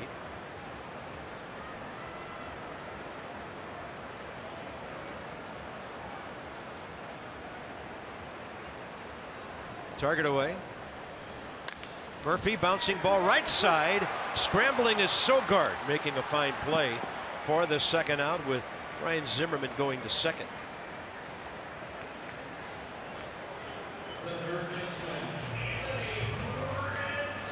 Rendon is next, and he doubled last time. So the Brewers are trending well with their starting pitching. You see the numbers coming down as the season goes on. Their overall staff 4.14, 6th in the league, right behind the Nationals at 4.07.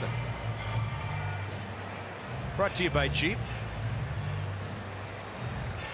Yeah, they're looking for a starter in the trade deadline, maybe some relief help.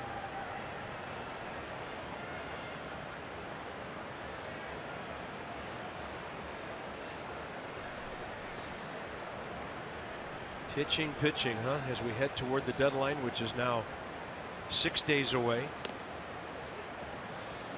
How much can you get, but how much do you have to give up?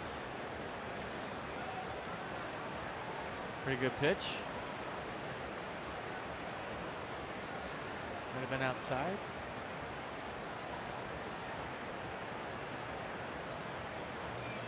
Target way out there. And Rendon out to left, hanging up for Ryan Braun. So Davies getting some help from his defense in that inning and making some big pitches. He has stranded 3 Nats in a 4-run, 4-inning game. Brewers by 5.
7 to 9 p.m.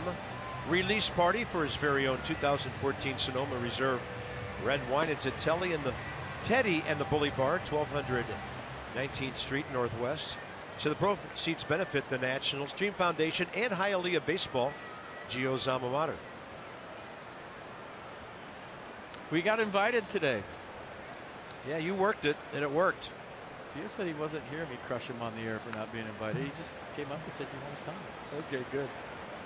I said, "I've been crushing you for like a week, so thanks for the invite."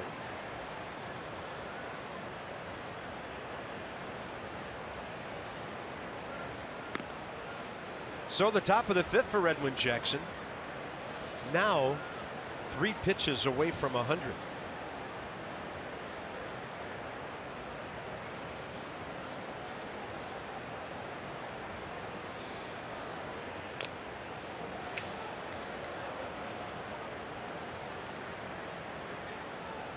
I mean, it really hasn't pitched that poorly. A couple walks in the first before he got settled in. A couple base hits in the second and the safety squeeze. Didn't see that one coming. And then a sacrifice bunt gone bad. A fastball up, and now this. That's way out of here. Eric Thames off the facing of the top deck with his 24th home run. And the Brewers are back to slugging. They lead 6-0.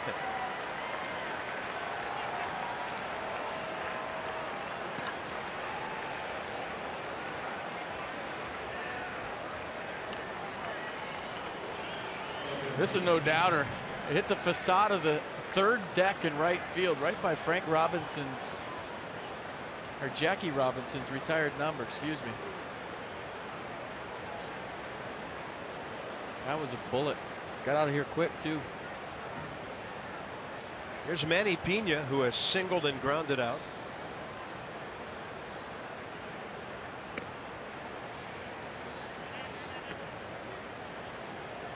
Eric Thames is 45th RBI.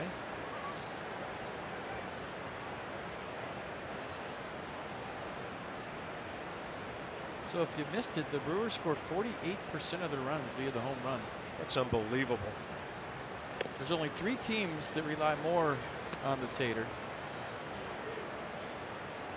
And as of Saturday, they scored 229 of their 475 runs via the Tater. That is living by the 3-pointer.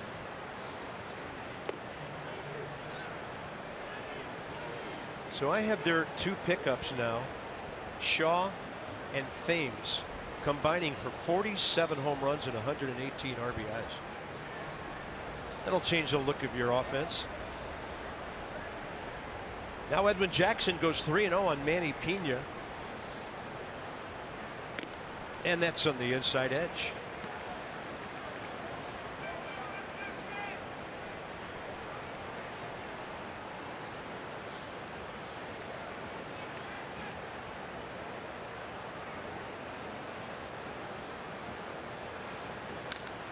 And that ball is well hit out to right center.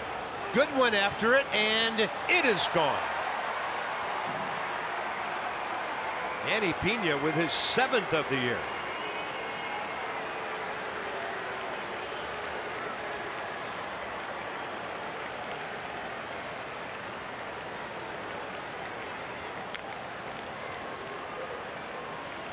Their 3rd homer of the night, 2nd in a row. Mercedes on the pitch cast show you a cutter down and away with a lot of plate.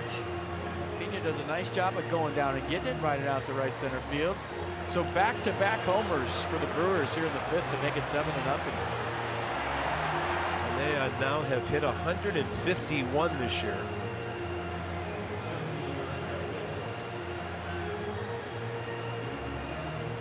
Oliver Perez is up. Nobody out in the 5th inning.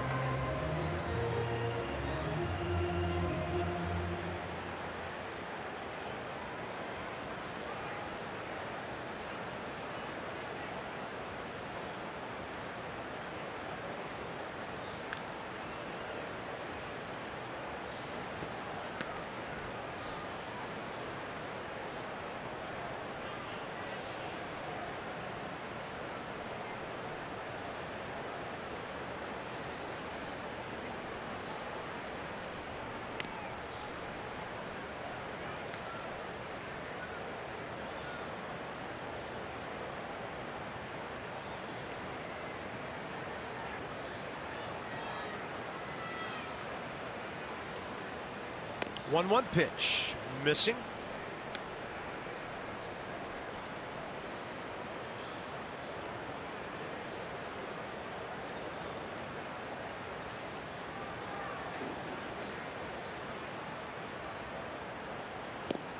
And the count's back even.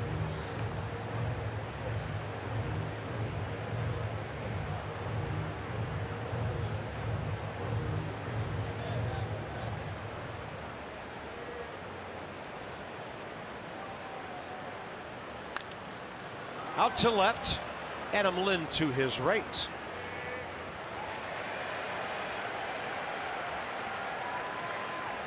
Check out Thames' home run, 24th of the year. This is a far one. What StatCast got it at? 427? Ooh. Is it 427 where it hits the facade? 6 miles an hour on the exit velocity. Yeah. Or is it 427 where they project it would have landed?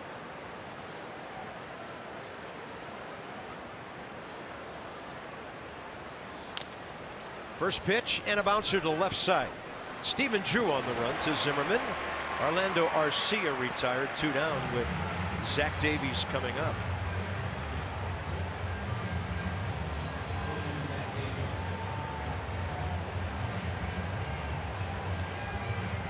I don't know, I'm thinking about that. I have to think they're measuring it to where it hits, because where that ball left the ballpark, it's about 345.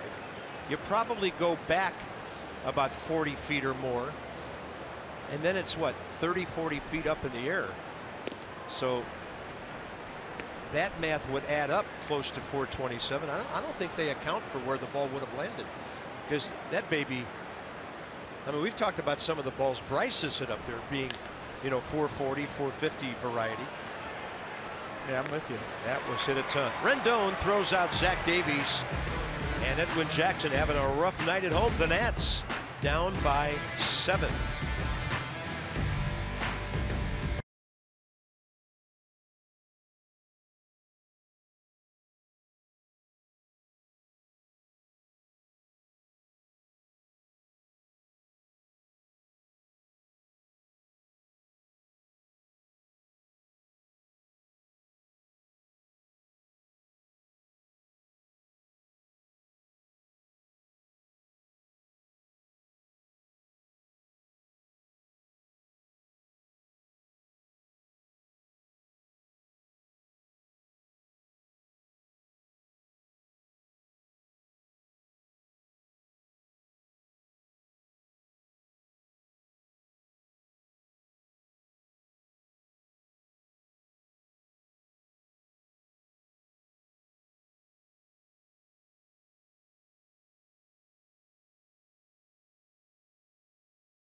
A 7-2 road trip. Nets down big. Potomac Nationals back in town through August 2nd. Myrtle Beach and Lynchburg the opponents. Potomac Cannons on-field jersey auction Friday. Saturday, the Steven Strasburg Flamethrower bobblehead. Sunday, Kids Day. Kids eat free. First 1,000 fans a Potomac Cannons replica jersey. Well, by now you've got the number, you've got the website. Get in touch with the Peanuts and have a great time down there at Woodbridge. Look at that beautiful sunset behind the left field corner as we look out west toward the Blue Ridge Mountains. And here in DC Southeast, scoreboard not looking nearly as good. The Nats come up bottom of the 5th, bottom 3 in the order. Lind, WIETERS, and then the pitcher's spot.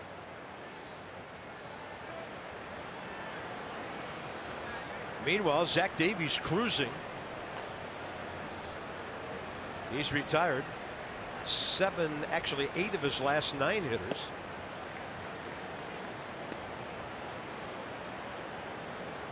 So you remember the last West Coast trip when the Nats, I think, took 2 out of 3 from the Dodgers.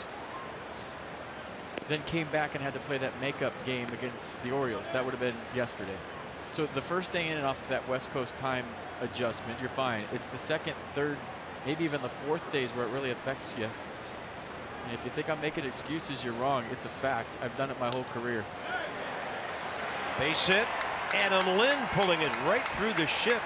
And they went on to get swept by the Rangers after beating up on the Orioles in that off day, that makeup game they played. And the Rangers came in here and smacked them around a little bit. It takes you a couple of days to readjust once you get used to the West Coast time. I always go by how I feel. I'm not even playing, so I'm trying to crank it up here. They'll figure it out. But it's always an adjustment when you come back from that, especially when you get home at 6 in the morning. Edwin Jackson goes to the on-deck circle. Could be a decoy. Thanks for your scorebook, by the way. You're welcome. Do a mighty fine job with that thing. Thank you, sir. I mean, your name's on it, so you better. Mine, on the other hand, looks like the kids' coloring book they're going to give out on Sunday. Or soon. Off speed, and Matt Wieters way out ahead. You would think if he gets aboard, the Nats would go into the dugout. Pedro Severino had a bat. It was coming out on deck. He was called back. It's possible he's just back there waiting based on what happens with Wieters. Edwin's already thrown 112 pitches.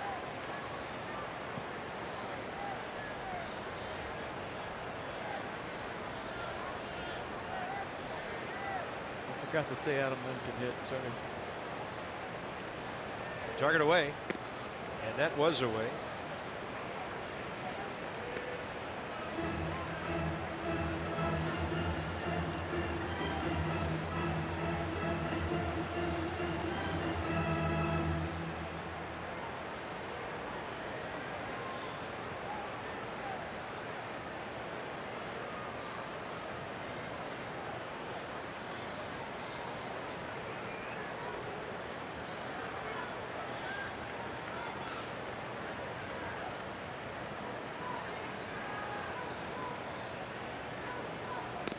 Swing and a miss on the heater at 90.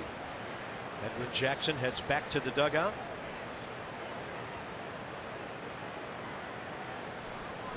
Nationals have, of course, Andrew Stevenson from the left side, who was called up a few days ago. Front hipper. Lots of run on it. 7-run lead. Just throw strikes. And it'll be right-handed hitting. And the Nats have 3 catchers. Pedro Severino.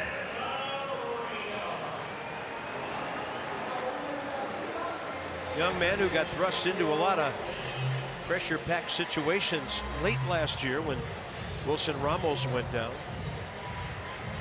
Yeah, like game 1 of the NLDS, being the starter, catching Max Scherzer. Was it Scherzer or Strasburg who pitched game 1? I think it might have been Steven. I can't remember. All these playoff games, Bob, are just running together. Well, and I have to admit, I sometimes have a hard time with the details because you and I don't broadcast those games. I don't even keep score. And, you know, it takes a little bit of our edge off as far as remembering. Max will get the ball on Thursday afternoon. 12:05. Early.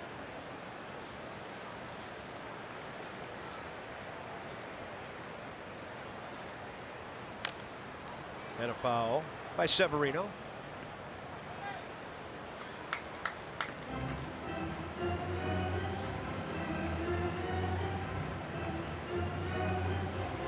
Pedro was hitting .266 in 49 games in Syracuse. 4 homers, 26 RBIs. Nats were in Arizona just 2 days ago when he showed up with Andrew Stevenson, who got his first big league call.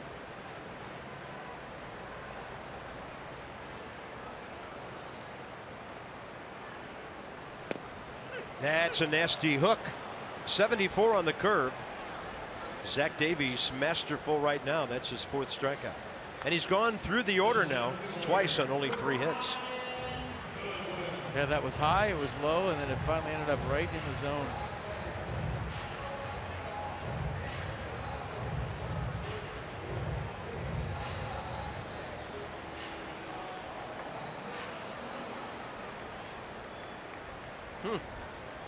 Better second time through, as a rule.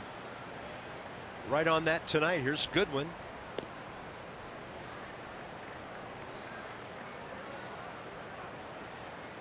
Yeah, Max pitched that game. Gave up 4 runs on 5 hits in 6 innings. And Severino went 1 for 3 and scored a run.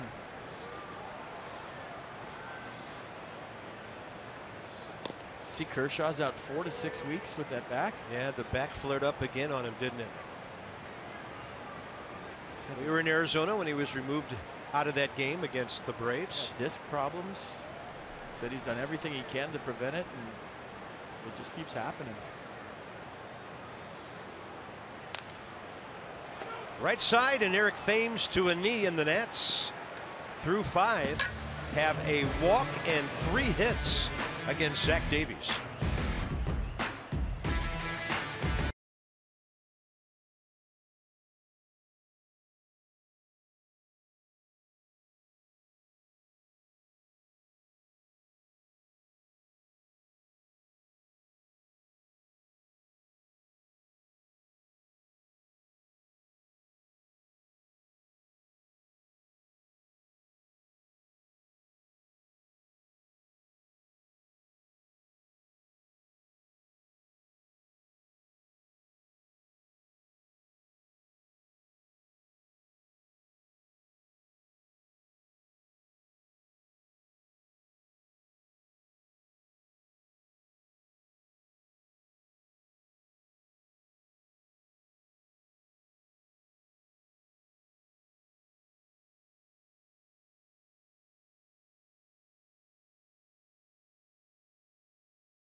On to the top of the 6th inning.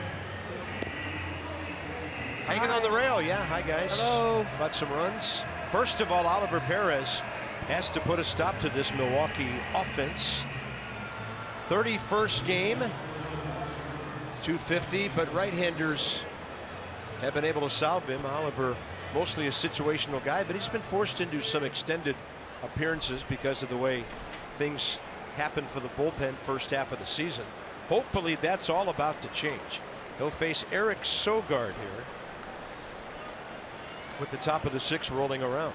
Sogard 0 for 3 on a fly ball to center, 1 to left, and a pop up to short. Curveball in there.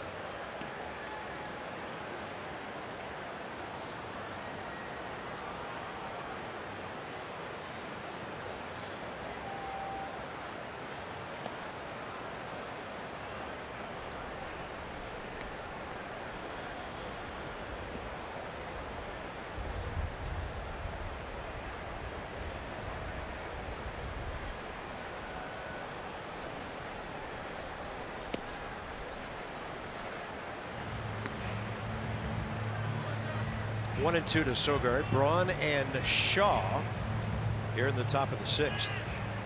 So Edwin Jackson gives up 7 runs. 3 were earned in his 5 innings on 7 hits, 3 walks, 3 strikeouts. Slider outside, 2-2.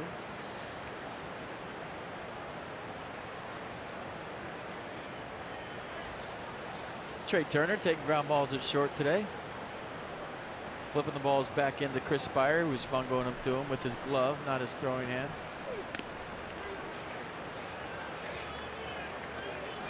We can't wait for him to get back. He looks fast just sitting there.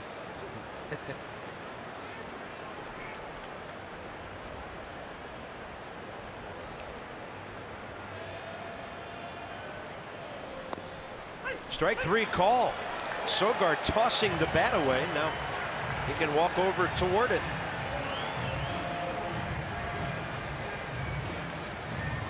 Bottom of the zone, below the bottom of the zone. It looks, based on pitch cast, that Bruce Dreckman got that right. 7-0 game. Sometimes umps will even tell you, hey, look you in the eye, swing it. All right, gotcha. Ryan Braun 1 for 3.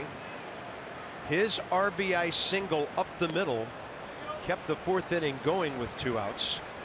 Right before the Travis Shaw 3-run homer, the blow of this game.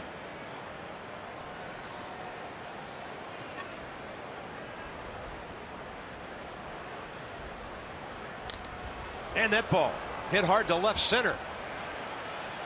Lind runs it down. That's a good play. Yeah, a lot of left fielders play way off the line in this ballpark, and that's why. Yeah, but a lot of left fielders play left field. He doesn't. This guy's a first baseman. I think we had a stat that the last time he played left field before this year was like 2010. Give him a star for that one. Last time he started out there, so nice play. So here's their box score. Shaw 2 walks, the homer. And then back-to-back homers leading off the 5th by Eric Thames, his 24th. Manny Pena, his 7th.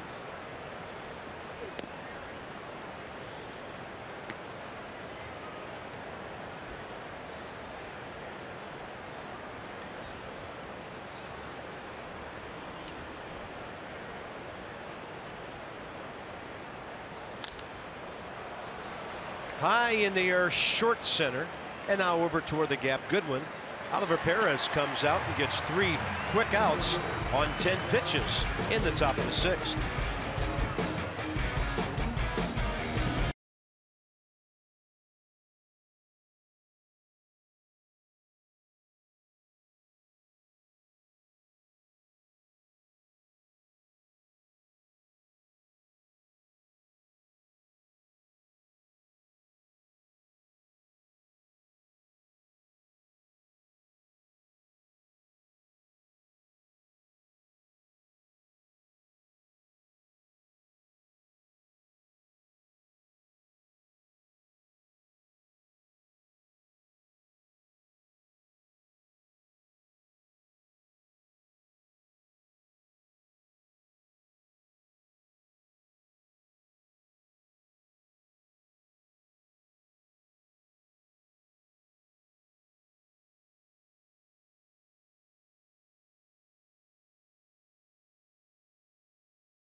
Milwaukee.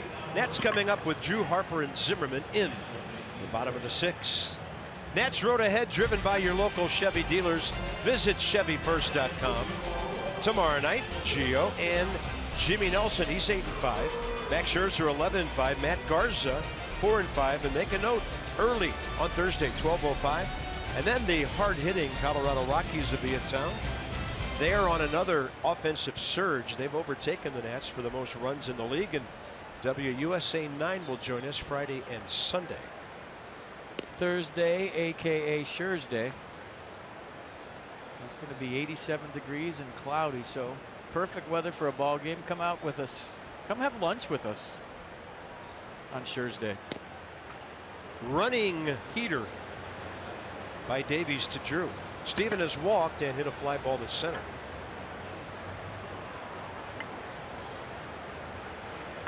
like that. Scher's day? Scher's day. Yeah. Every time he pitches, it's Scher's day.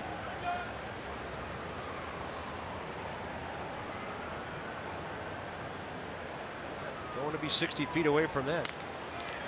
Hard hit, and the shift positioned perfectly for Milwaukee. I mean, just certain pitchers in the game of baseball, when it's third day, it's an event in and of itself. I mean, it's a team game, and you're trying to win a championship and trying to win the baseball game. But you think back to a Pedro Martinez start, he was in Boston. A Clayton Kershaw start right now in Los Angeles. A Tim Lincecum start when he was winning Cy Youngs in San Francisco. They're must-see games. They're, events in and of themselves. So, I think that's the case with Max now. Whenever he pitches, it's been that way for a while. I mean, since he started throwing the no-hitters. But I mean, it's an event. It's the game within the game. Wait a minute. You got to show me that again. It's a Max T-shirt. Did you see that with his face on the back? Is that when he turns his back on you after he strikes you out? I don't know. That was sort of creepy. Not gonna lie. Harper, fly ball to center last time. Brett Phillips lost it in the twilight. Found it just in time to make the catch. 1-1 the count. I mean, it's one thing to have another man's last name on the back of a jersey and you wear that, but to have his face on the back of your back.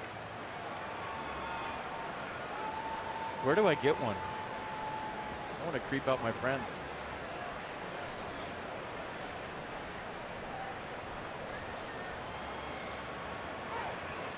There's an obvious punchline that I'm going to leave hanging there. I already do. The Nats box. Rendon second inning double. Zimmerman fourth inning single. Lind fifth inning single. And Adams hit the only time tonight the Nats have put their leadoff man on. So Zach Davies has really shut down this high-flying offense.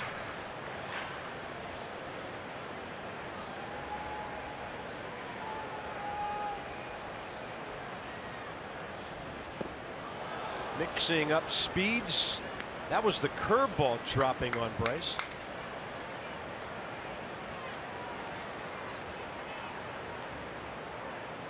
Right now tied for the longest hit streak in the National League this year with Justin Turner and Yadier Molina, who did it twice, early May and early June.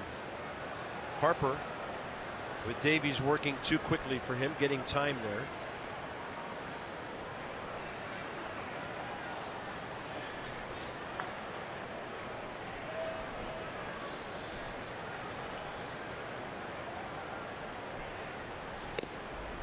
Three and two.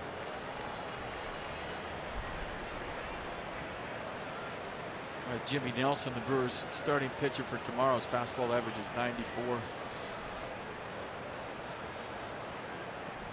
It's kind of in the Nats turbo range. That's where they like it, mid-90s.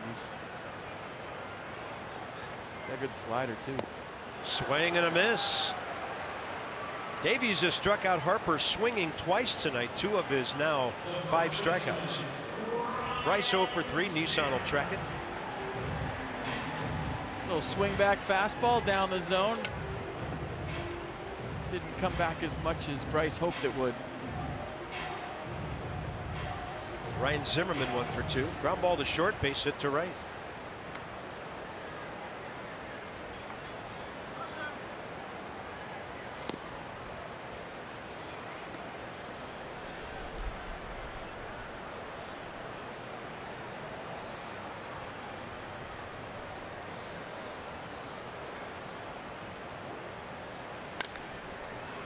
And that hopper down to Travis Shaw. Zach Davies, career on the road, 12-3. His 25th start, and it's looking good for him tonight.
At top 7 there, you see the Nationals bullpen. Ali Perez will get another inning of work.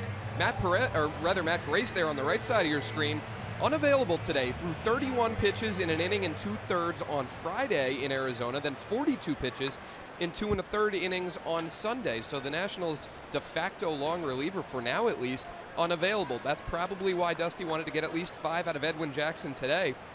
Not as much length in his bullpen. Grace unavailable, Enny Romero kind of nursing a back issue that popped up on Sunday. So Ali Perez will work another here, guys, for bullpen that's a little bit tired despite yesterday's off day. All right, Dan, thanks for the update. Yeah, we can't wait for the reaction in this ballpark when in a situation when you're not down 7-0. Our fans will get their first looks at Ryan Madson and Sean Doolittle. That'll be a good thing. They were great on the road trip. There they are, the 2 on the left. Swing and a miss. Perez throws it by Domingo Santana. No balls, 2 strikes, top of the 7th. Talked to Sean Doolittle today in his locker. Great guy. Told him I wore the white clown shoes once in Oakland. Back on to Santana. Back when it was absolutely chaos and nuts every day. He said, yeah, I heard about those stories with you guys. Jason Giambi days. Edwin Jackson, second strikeout. Pardon me. Oliver Perez. Edwin did have 3 in his 5 innings.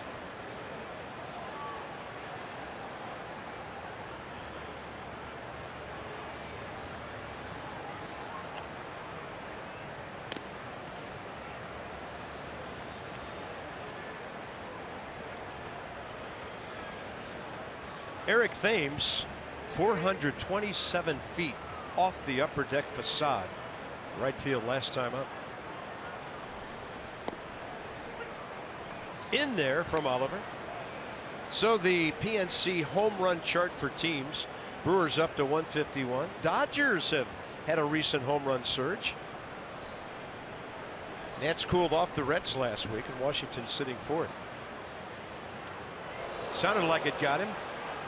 It's a slider that didn't do much, and Thames down to first base with 1 out.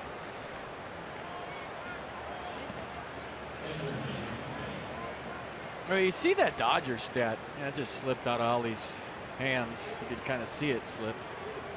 But Dodger Stadium not playing like Dodger Stadium. You know, I know they play a lot of games on the road. I realize their team has thump. But to see those numbers for a Dodger team that high in the home run leaders list, usually that's where gappers go to die at night in Dodger Stadium. Now they're 12 rows deep. Getting back to my old juice ball theory, I'm definitely sticking to that. Whether it's on accident, on purpose, I have no idea. But we'll never find that out. I mean, I just keep going back to Jacob deGrom hitting an opposite field home run at Citi Field. That's all I needed to see based on all I was thinking before that. Well, I had to ask Wilmer Defoe after the game Sunday, have you ever hit a ball like that to the opposite field? That home run he hit, he said, I don't remember. I don't remember ever doing it. I mean, he got all of that big. 429 feet to right center at Chase Field for Wilmer Defoe. Dan asked him if he knew if he had that kind of pop, and he said, "See." And I said, "You later." I mean, that was a bomb.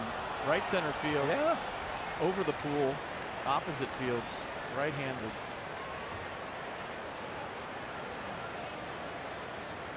It sounds like they're hitting rocks this year. When you hear pitchers complaining about how hard the baseballs are and they have blister problems, they've never had blister problems in their career.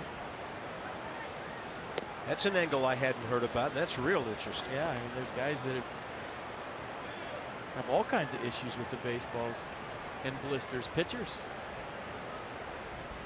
So the seams are a little bit more raised this year, and the ball is harder.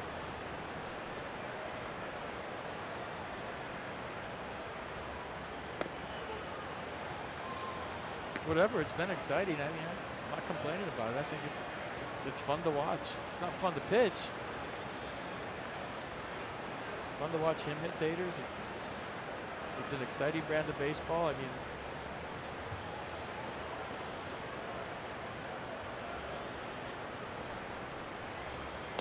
there's a lot of reasons. Guys with launch angles now, they're trying to hit the ball in the air. The approach by hitters, they don't cut down their swings with 2 strikes. The different woods they're using on bats now with maple and birch. Center cut from the hardest part of the tree. 3-2 with 1 out, and Oliver Perez walks Manny Pena.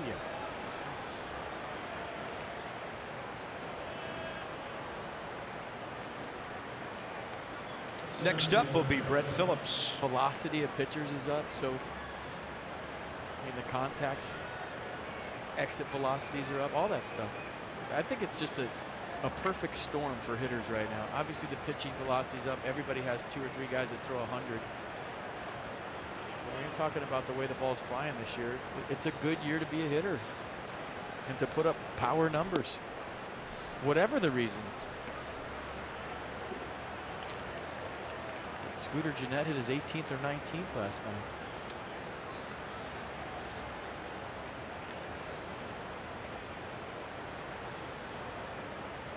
Yeah, Milwaukee fans are like, what? What? Yeah.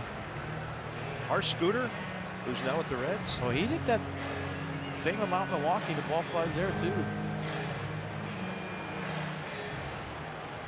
But he's changed his approach. Leg kick, he's swinging up. You know, for little guys, they tell you your whole career, keep the ball out of the air, hit it on the ground.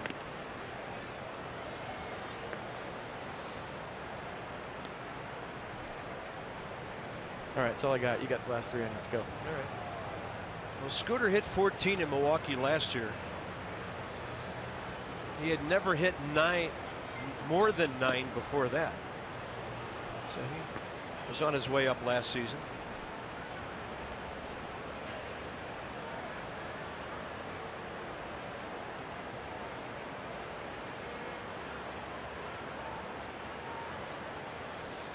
Two with 1 out.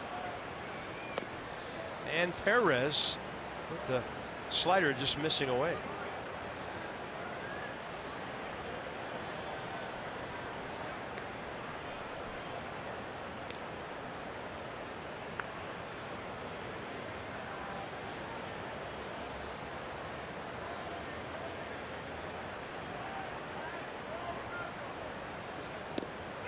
Brings the curveball right in to strike him out. All right, the Nats and Harris Teeter are teaming up for their annual food drive on Saturday, July 29th. Sunday, July 30th, the Rockies are in town for both of those games. Bring non-perishable canned food items to the center field gate beginning 2 hours prior to the first pitch. To find out how you can receive Nats Bucks and 2 tickets to a future game, visit nationals.com/food drive. Orlando Arcia 1 for 3.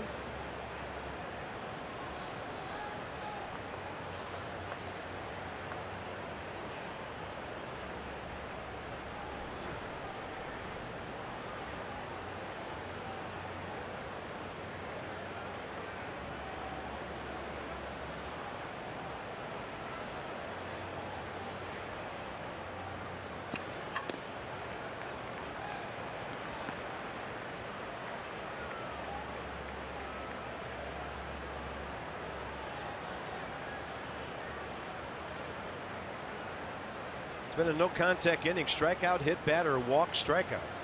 At least no contact with the bat in play, and now it's 0-2.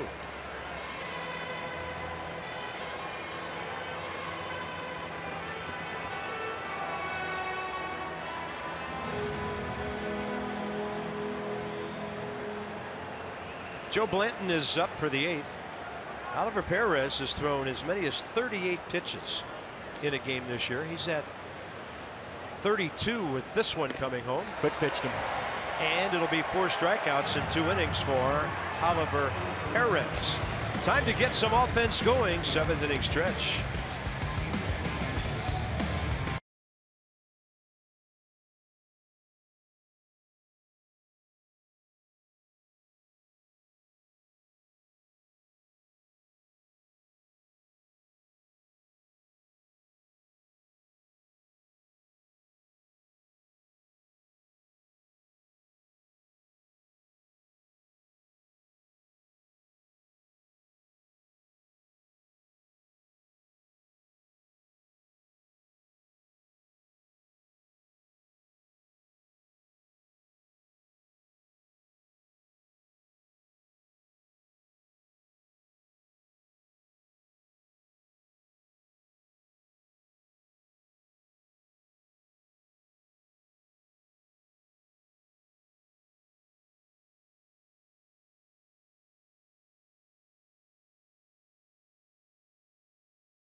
by authority of the Washington Nationals and may not be reproduced or retransmitted in any form, and the accounts and descriptions of this game may not be disseminated without the express written consent of the Washington Nationals.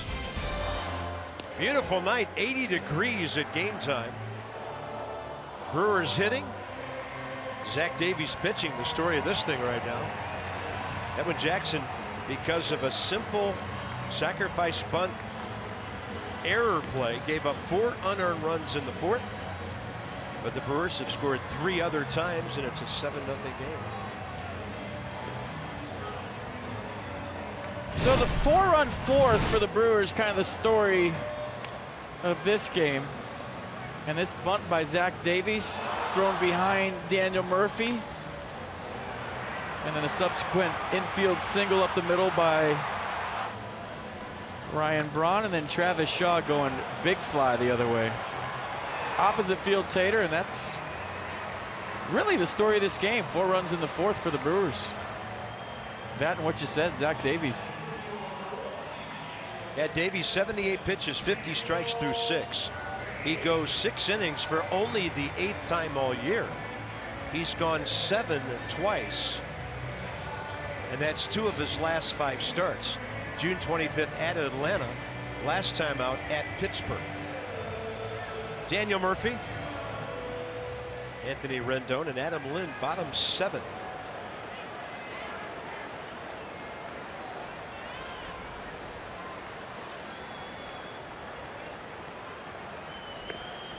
Murphy, a fly ball to center, and then a drive to the right side, on which Eric Sogard made a fine play to his left back in the 4th, right after a Ryan Zimmerman base hit.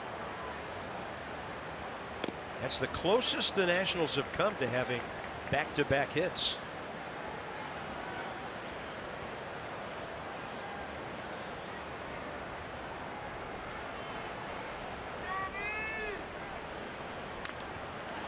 On a pitch up and in, it's popped into right. Domingo Santana, fair ball when he makes the catch.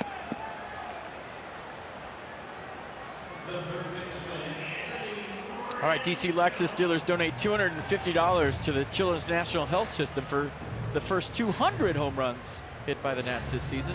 Lexus, experience amazing. 20 on the year for Anthony. 66 RBIs to go with it. 1 for 2 with the double tonight. The double, his 23rd of the season.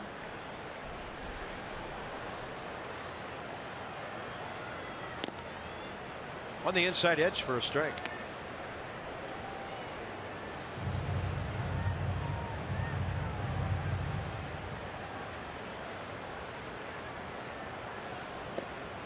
And then the curveball came back down enough into the zone. I'll tell you what, weather-wise, this might be the best temperatures we've had for a July game in a long time. I mean, it was like 80 degrees at first pitch. There's a nice breeze blowing through. Usually it's like it was last week. Unbearable. It's a nice homestand to be out here. When we talk about what it's going to be 81 tomorrow, that's the high.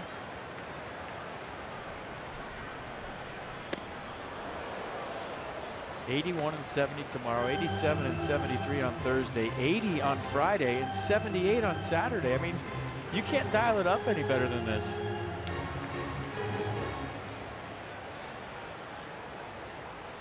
'83 on Sunday. That's your Nats weather report, sponsored by me. Nothing bootleg about that. Swinging a foul.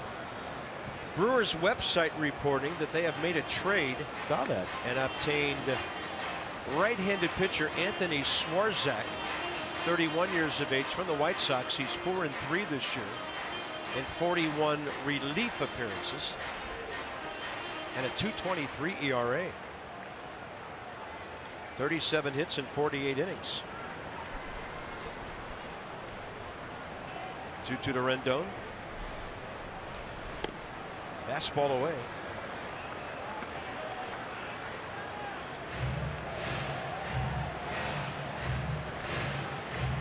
I'm seeing that shot of the guy walking down the aisle with the Max Scherzer shirt on, and It's all over the internet right now. It is, I guess, awesome. Curveball. Rendon just missing the bag at third.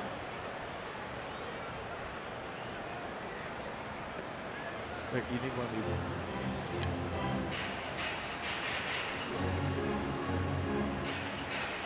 Wow, and his face changes expressions as the guy walks away from it. He needs some Botox on the back of the shirt because there's wrinkles everywhere. That's yeah.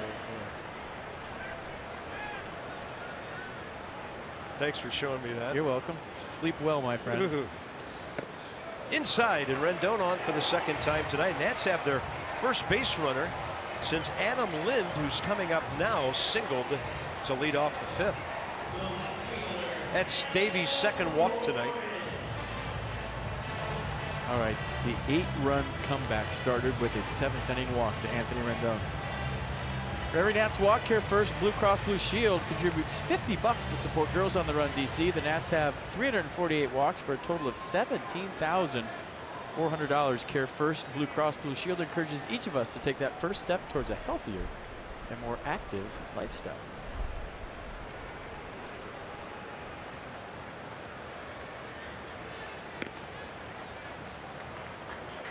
Lind, a fly ball to left and a line drive single to right center. So his batting average at .331. On base percentage upper 380s. Targets the outside edge. And Davies puts it right where Pena wanted it. Now the third baseman rushes over to the right side of the infield. Travis Shaw on the move.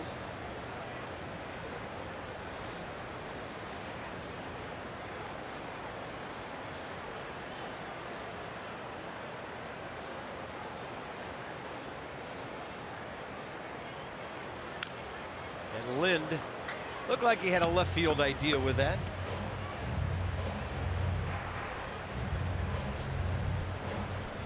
He pinch hit in the 9th inning Sunday at Arizona, and against a shift just took a single the other way, right through the vacated side of the infield.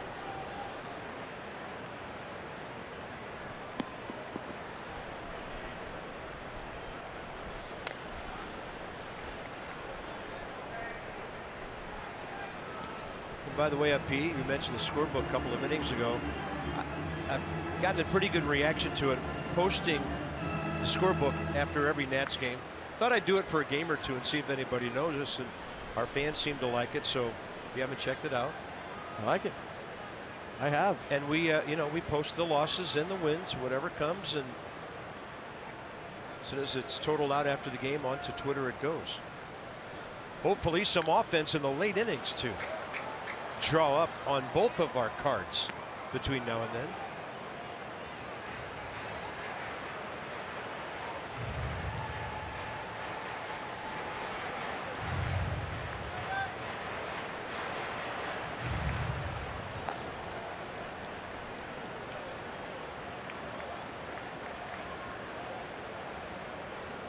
Pitch count to 94 for Zach Davies.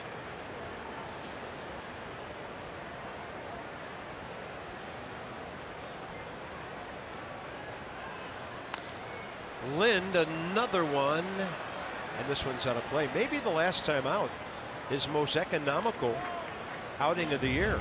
It was a loss, 7 innings at Pittsburgh on 89 pitches. They lost that game in 10 innings. His 7-inning game at Atlanta was 98 pitches. Then he went over 100 3 times in a row before the game at Pittsburgh. And there's right-hander Oliver Drake, one of their 7 right-handers in the bullpen. Drake's here.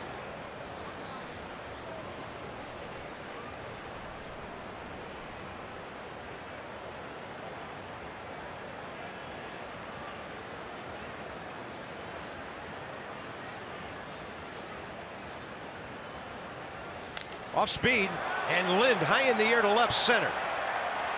It'll be caught short of the track by Ryan Braun. 2 outs.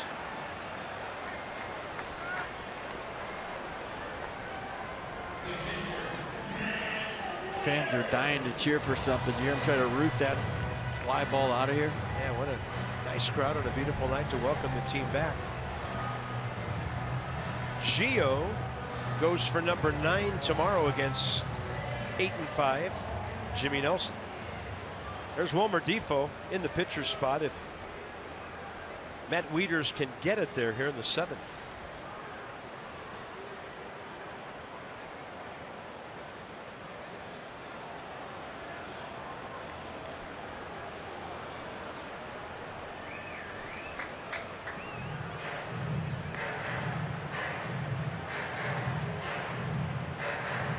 Davies just playing catch. It's always been doing really from the start, throwing strikes, keeping the ball down, pitching backwards, throwing changeups and fastball counts, running that 2-seamer back on lefties. Had the early cushion. Doing a nice job. Yeah, we noted he was 11-4 despite a 4.76 ERA, but he's pitching like a guy with a 2-something ERA tonight. 0-1, and that sails on him.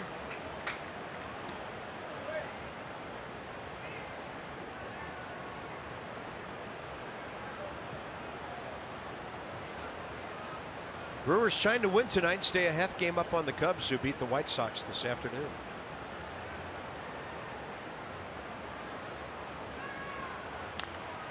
Had him reaching. Backhand play, Eric Thames. And really good against the Nats through 7, Zach Davies. That could be it for him tonight on the big end of a 7-0 score.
It's our UPS store call to the bullpen. Joe Blanton answers that call. Do you need expert printing? The UPS store has you covered. Together, there's nothing we can't solve. Joe trending very well lately. Scoreless outings now, 11 of his last 12 times out. And now the strikeouts are catching up with the innings, 23 and 25. Yeah, fastball, slider, curveball change. Fastball averaging 90 miles an hour on the season. First batter faced. Well, it's getting better. It was way up there for a while. So Wilmer Defoe in this one at shortstop, and Stephen Drew moves to third, gives Anthony Rendon the rest of the night off. Yeah, and Defoe will lead off the bottom of the 8th in the number 9 spot.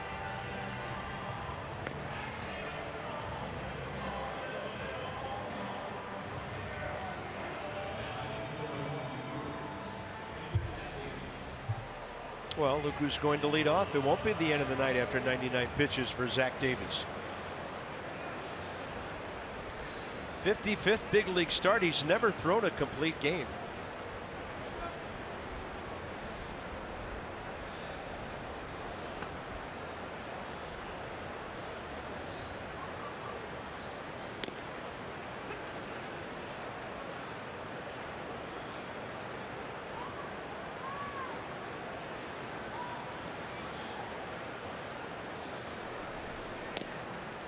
A lot of drop on that 80. A beauty.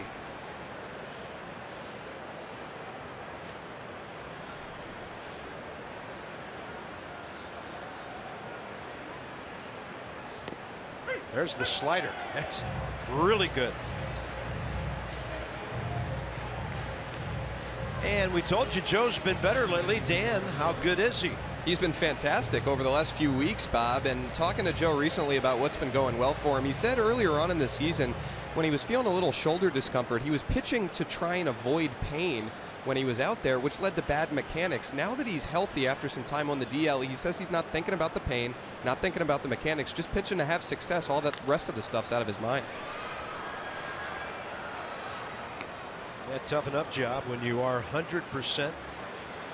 And Joe Blanton now resurgent, facing Eric Sogard.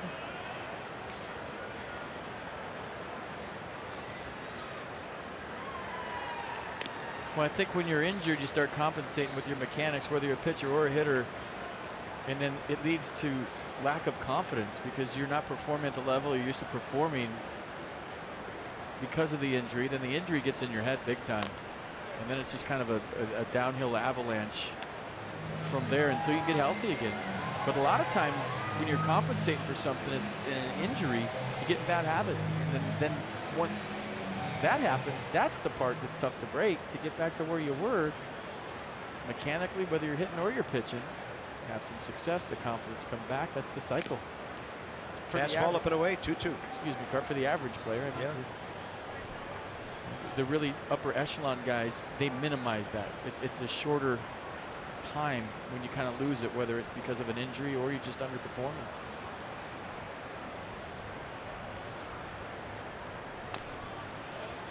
Pumping strikes.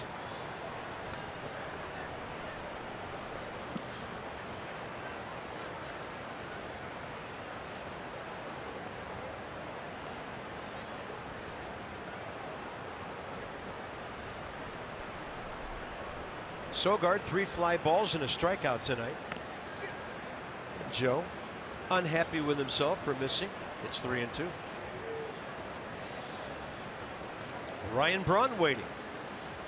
He's hit the ball hard twice tonight, has an RBI.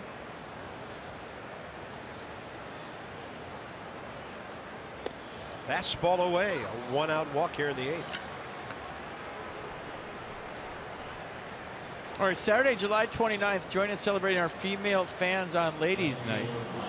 I think Heather Zimmerman and Erica Scherzer are going to be at this one, so take part in a pregame panel discussion on women in baseball featuring the Nats female executives. Enjoy drink specials, take home a set of Nats wine charms, plus one lucky fan win a trip to the MGM in Las Vegas. Visit nationals.com/special ticket.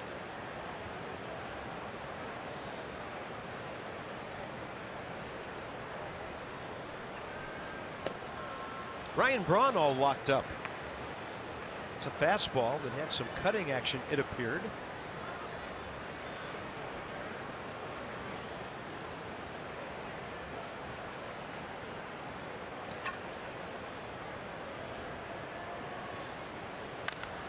That ball scorched and right in the way of it is Wilmer Defoe. 2 outs. I like that Wilmer came up looking for the double play kind of instinctively as he caught that all in one motion. He was looking to double up Sogard at first. Watch this, like he's turning a double play himself.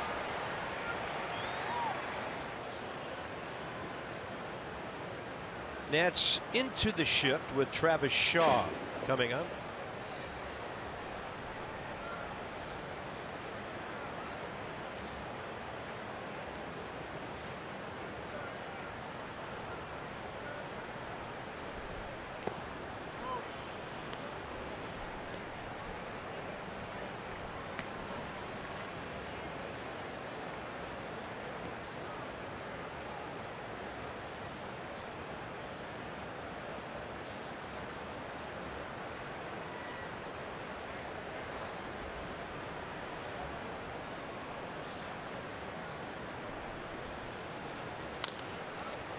Into left and in front of Adam Lind. Lead runner will hold at second. Travis Shaw is on base for the 4th time tonight.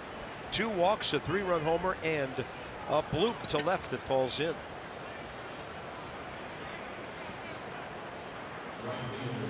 That'll bring in Domingo Santana. Pretty nice night for Shaw. 2 for 3, couple of walks, a home run.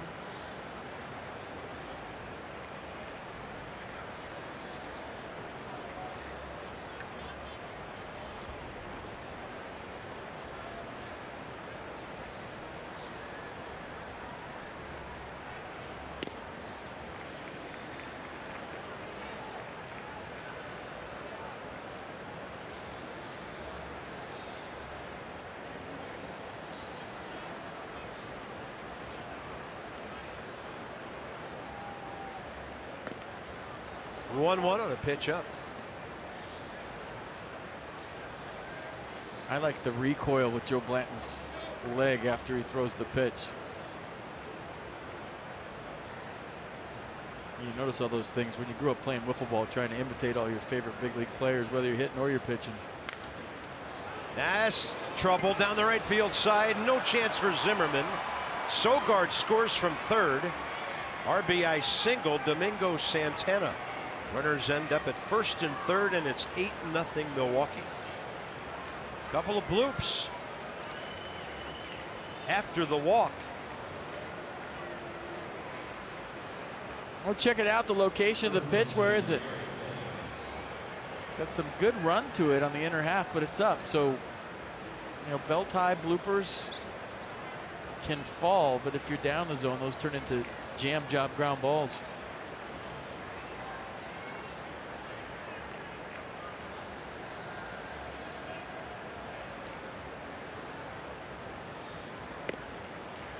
So here's Eric Thames, who's been on twice in a row. Solo homer leading off the fifth, his 24th. Hit by a pitch. 1 out, 7th inning.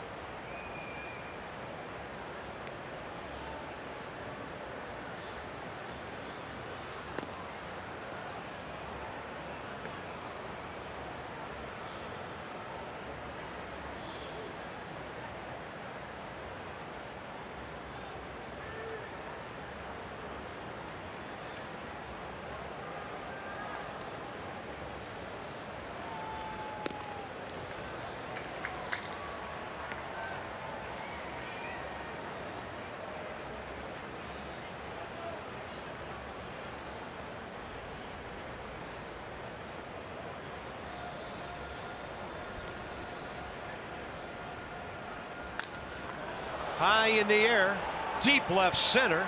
Goodwin there. 8th inning over as Thames tried to hit his 25th. It's 8-0 Milwaukee.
No runs on 3 hits. Think you can hit a home run? Well, you can't, so forget it. Try your luck at the free Cox Virtual Home Run Derby at the bullpen at 1201 Half Street prior to each game this Friday through Sunday. So maybe you can virtually, but you really can't. Yeah. So if you could, you'd be out there making $10 million a year or more. Your left fielder is Hernan Perez for the Milwaukee Brewers. That's a straight up switch for Ryan Braun as this one goes bottom 8. It'll be Wilmer Defoe, Brian Goodwin, and Stephen Drew.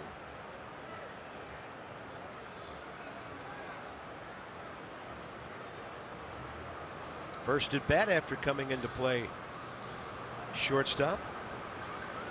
Wilmer had 4 hits in 11 at bats in Arizona. Homer single, couple of runs on Sunday. So he checks in with his batting average approaching 260 with a recent surge.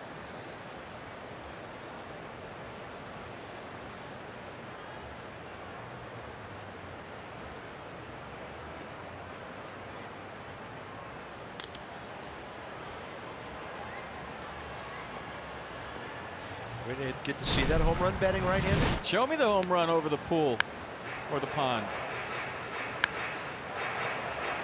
That loud sound, he let it get deep, used his legs big time, and it ricochets off the Cubs sign. I think they're going to be in town the 11th through the 13th. I'm not sure, but either way, that was 448 feet. No, that wasn't. That was Brian Goodwin's. Yeah, this one was 429. Whatever. Don't let the numbers get in the way of a good homer. Pretty impressive. He's gone here.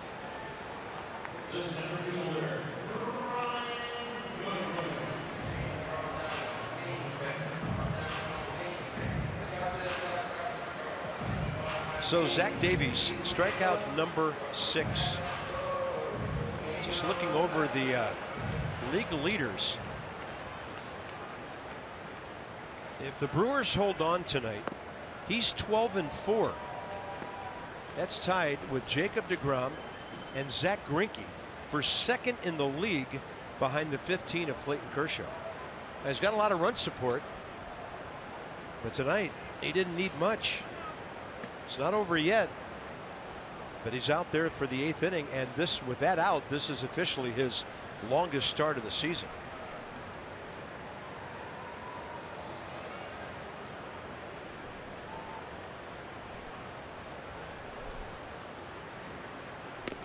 Fastball right side.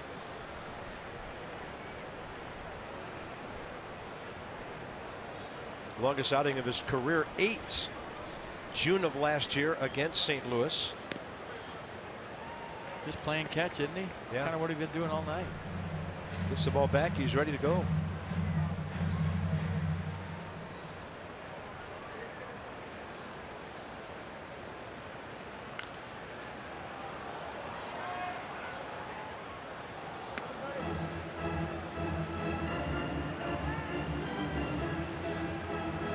Looking for his 26th career win tonight.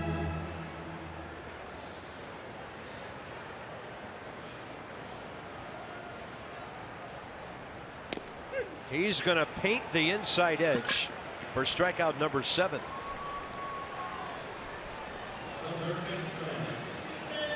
Like I said, just playing catch, and you look at his pitch count right now at 109. Where is the stress been tonight for him? That's a low 109. Nats have never had more than 1 base runner in any inning. Working on a 3-hitter with 2 walks, 7 Ks.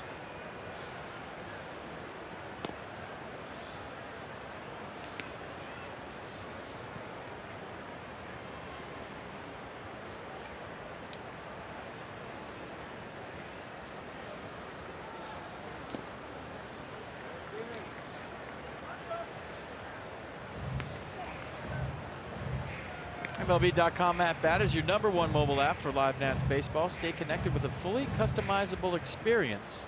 Download MLB.com at Bat today.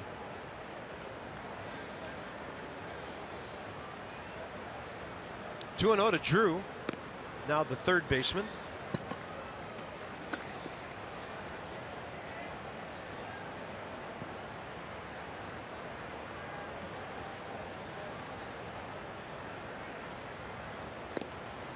taking all the way. Nats need base runners. Harper on deck. 3-1. Probably his last hitter.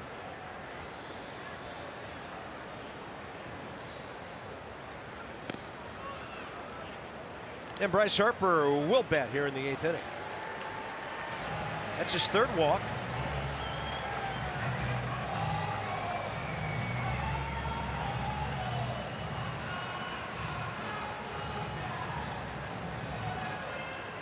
Double switch coming. Quite a night. 3 hits, 3 walks, 7 strikeouts. He goes 7 2/3. One of the best games of Zach Davies' young career.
A pre-collision system with pedestrian detection standard, and by the Virginia Lottery. Look for the game of the summer, the Corvette and Cash Scratcher from the Virginia Lottery. What a night for the Masson Yacht. Beautiful. Heading upstream here at 6 minutes to 10. Bryce Harper will be facing right-hander Oliver Drake. The Nats have never faced him before. 3 pitches, fastball, slider, split. He throws the split almost as much as his fastball, 48% of the time, 83 miles an hour.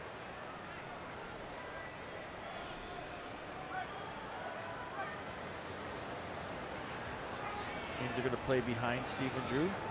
Jesus Aguilar at first base. Told one of his buddies to shut up right there. Did you see that? Ball hit to left. Harper goes the other way. And for Bryce, that's a 17-game hitting streak. Bob Henley's going to hold the runner. Hernan Perez got it in quickly. And it's a double for Harper. His 51st extra base hit. Such a big knock in so many ways. 25th double, 17-game hitting streak, like you said. Tough to concentrate when you're down 8-0. Bryce Harper bearing down, gets a fastball away. Beautiful swing. That's why he's hitting .336. And so an 0 for 3 into a 1 for 4 salvages a night. Probably keep his average right where it started the day at. Nice at bats. Streak is alive. Here's Ryan Zimmerman, 1 for 3. Bryce on the attack early there. And that's up the middle. And the inning is over. Zimmerman robbed by the pitcher to the 9th inning. Bryce's streak alive. Nats down 8.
Auto Mall Exmos.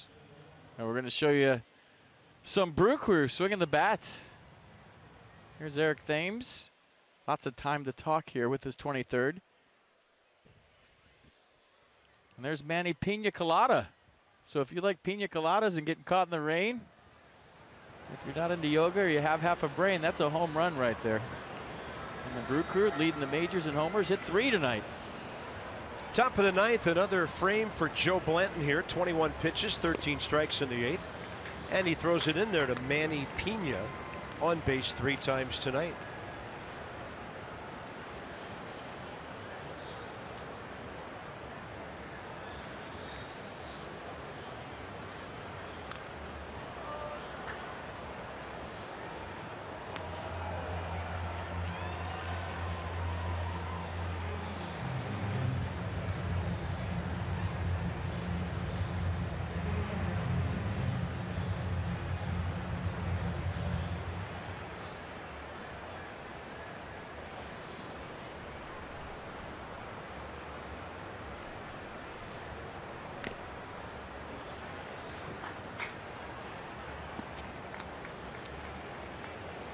You know you love Rupert Holmes, Carp, and that song. You probably played it at your wedding for one of the first dances. I don't think so. You didn't? No. It's a good one. Now, that and Air Supply were banned. Really? Fastball, and that thing is chuck and duck right up the middle for Pina.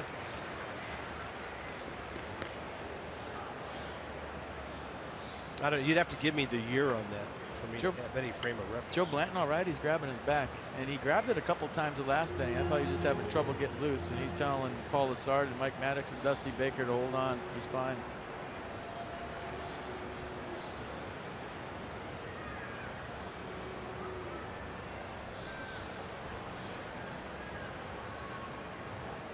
So here comes Dusty. Take a look at it real quick. We think he's okay because he waved off Paul Lessard, the head trainer. Here's the pitch.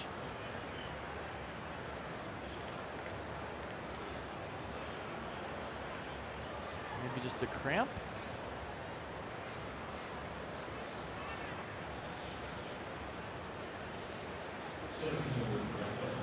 Brewers have a man on to lead off the 9th. So 3 of the last 4 have hit safely.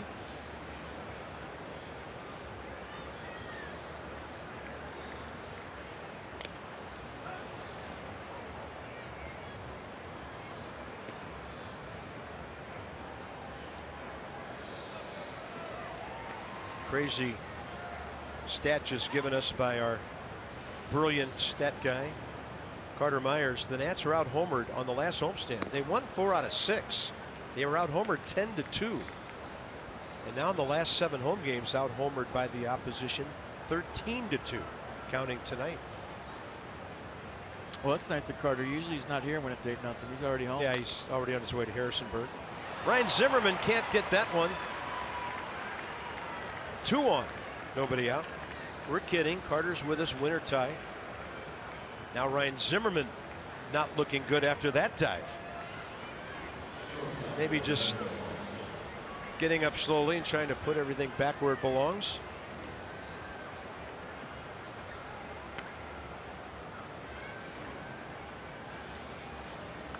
Kind of rolled his wrist a little bit. It's fine. Looking at him right now. Good effort. Yeah, he just landed funny on his glove.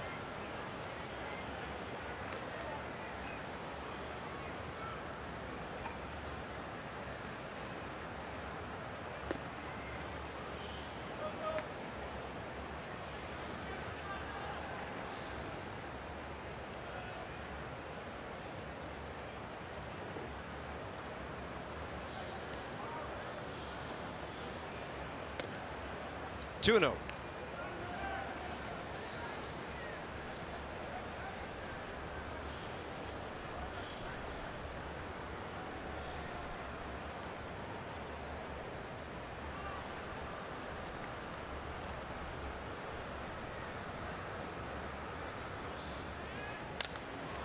To left.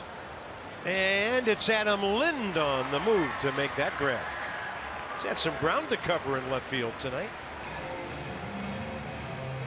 You know, I know it's 8-0, but if you're Dusty Baker, what do you have to do right now? You're watching your left fielder to see if he can play left field. I mean, Adam Lind hasn't been out there but a handful of times this year. You're trying to find ways to get his bat in the lineup. Every time he makes a running catch, he made a nice one going into the gap the other way, a running catch here, a couple of good plays tonight. So my point is, the more plays he makes out there, the more confidence the manager has to put him out there, and it's going to get him more at bats. Yeah, that gets that big bat into the lineup. Good call.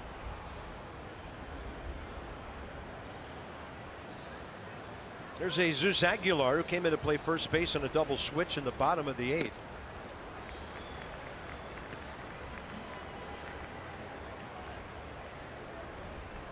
Aguilar picked up on waivers from Cleveland back in February. He only had 6 at bats for the Indians last year in 9 games and only 19 for them the year before. He had signed with the Tribe out of Maracay, Venezuela at the age of 17 10 years ago. There's another guy who's paid his dues and then some. 9 years in the minor leagues. Hot shot to short. Defoe's only play. Third base. Well done. On a 5-6 force. And Drew, the old shortstop, probably sensing that as well, got himself to the bag. Well, he's pointing at Drew right now saying, nice job getting to the back. Ball hit well. Wilmer going to his left, doesn't fight it to try to throw against his body, just uses the momentum and goes to the closest bag, which was third for the force out. Heads up play by Wilmer. Nice job, Stephen Drew, going to the bag. Can't tell you how many times as shortstop you try to make that play, you look and you're hung out to dry because your third baseman standing there watching you make the play and not going to the bag. Yeah. This one right at Defoe to Murphy.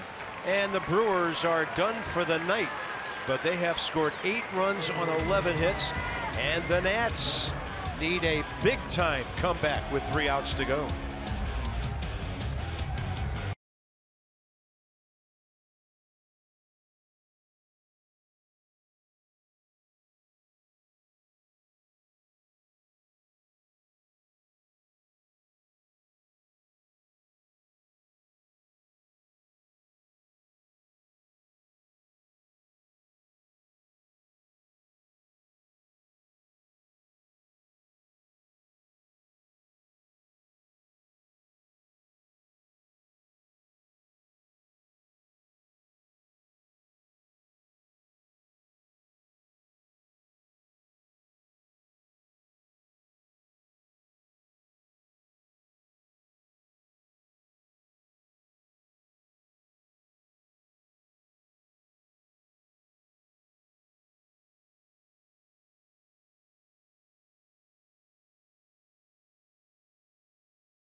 Same place. It's Gio against the Brewers. 2-3 career and 7 starts against them, and he will bring his outstanding ERA numbers in.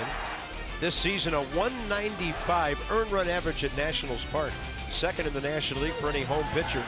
7 out of 9 quality starts. Jimmy Nelson, 8-5. Johnny and Ray from the ballpark get you going at 6:30 with Nats Extra. Have you checked out MASN All Access yet? Follow MASN Nationals on Facebook, Twitter, YouTube, Instagram, and Snapchat. Player Q&As, series previews, and so much more. Don't miss a moment of All Access on MASN Nationals social media. Murph trying to check in. 0 for 3 tonight. Oliver Drake, 2 pitches to end the 8th inning. The Harper double and the Zimmerman hot shot right back through the box that he picked off. pitcher spot is next, and that's Andrew Stevenson, about to make his Nationals Park debut. There's Murphy into the right field corner. That's going to be his 51st extra base hit on double number 33.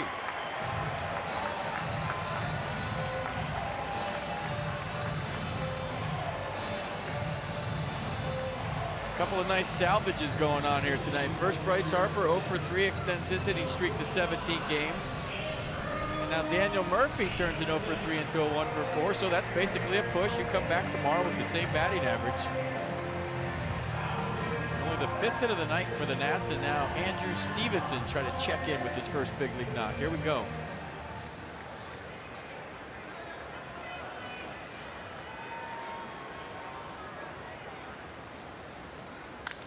And on the first pitch, it's in front of Murphy to the shortstop. Daniel retreats, Stevenson out. And Andrew is a big league hitter, 0 for 3. Johnny and Ray here. It's our Nats Extra postgame show coming up next, presented by W.B. Mason. Kind of an odd situation because it's 2 weeks and 3 days apart. But if the Nats don't score here, they'll be shut out for the second time in their last 3 home games. Braves had that blowout win on Saturday before the Nationals came back and won the last game before the break. It's been a long time.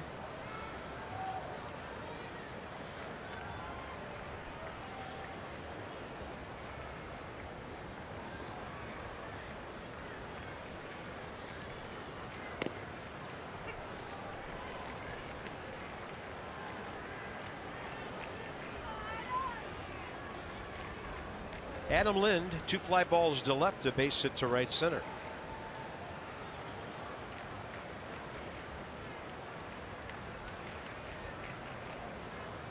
The only time I ever cared as a hitter about breaking up a shutout, it was when it was the starter that was going for it. Otherwise, I could care less. If we're going to lose, we're going to lose. We score a run, we score a run. If we don't, we don't. We could 162 games.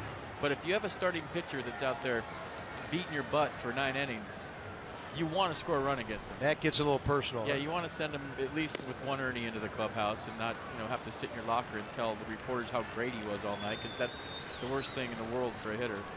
So that's when you really take pride in the shutout, is when a guy's going for the complete game. Other than that, who cares? Which hardly ever happens anymore. Other guys might have other opinions, but my opinion is I never cared.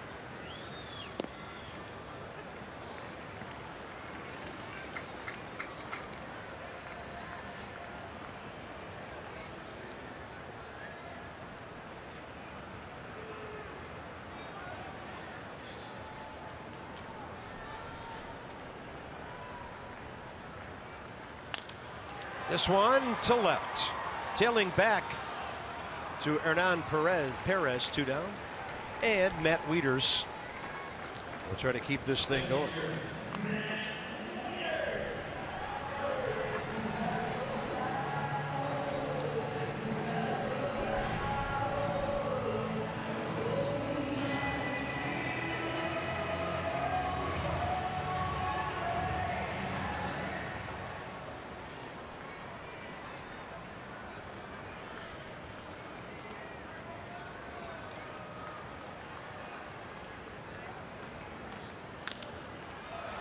Popped up left side.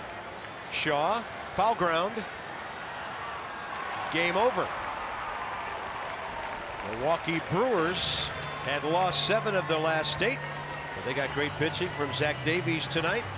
A break on an error and 3 home runs and beat the Nats 8-0. So for FP and Dan, Bob Carpenter, that's it for this one. Right around 3 hours and 5 minutes for it. And tomorrow night it'll be Gio, game 2 against the Brewers. He'll be opposed by Jimmy Nelson. Our pregame coverage begins at 6:30. Tonight, it's been a presentation of Masson. Stay tuned now, Johnny and Ray. That's extra postgame coming up. And from the ballpark, where it was a frustrating night with the Brewers dominating, so long for just a while.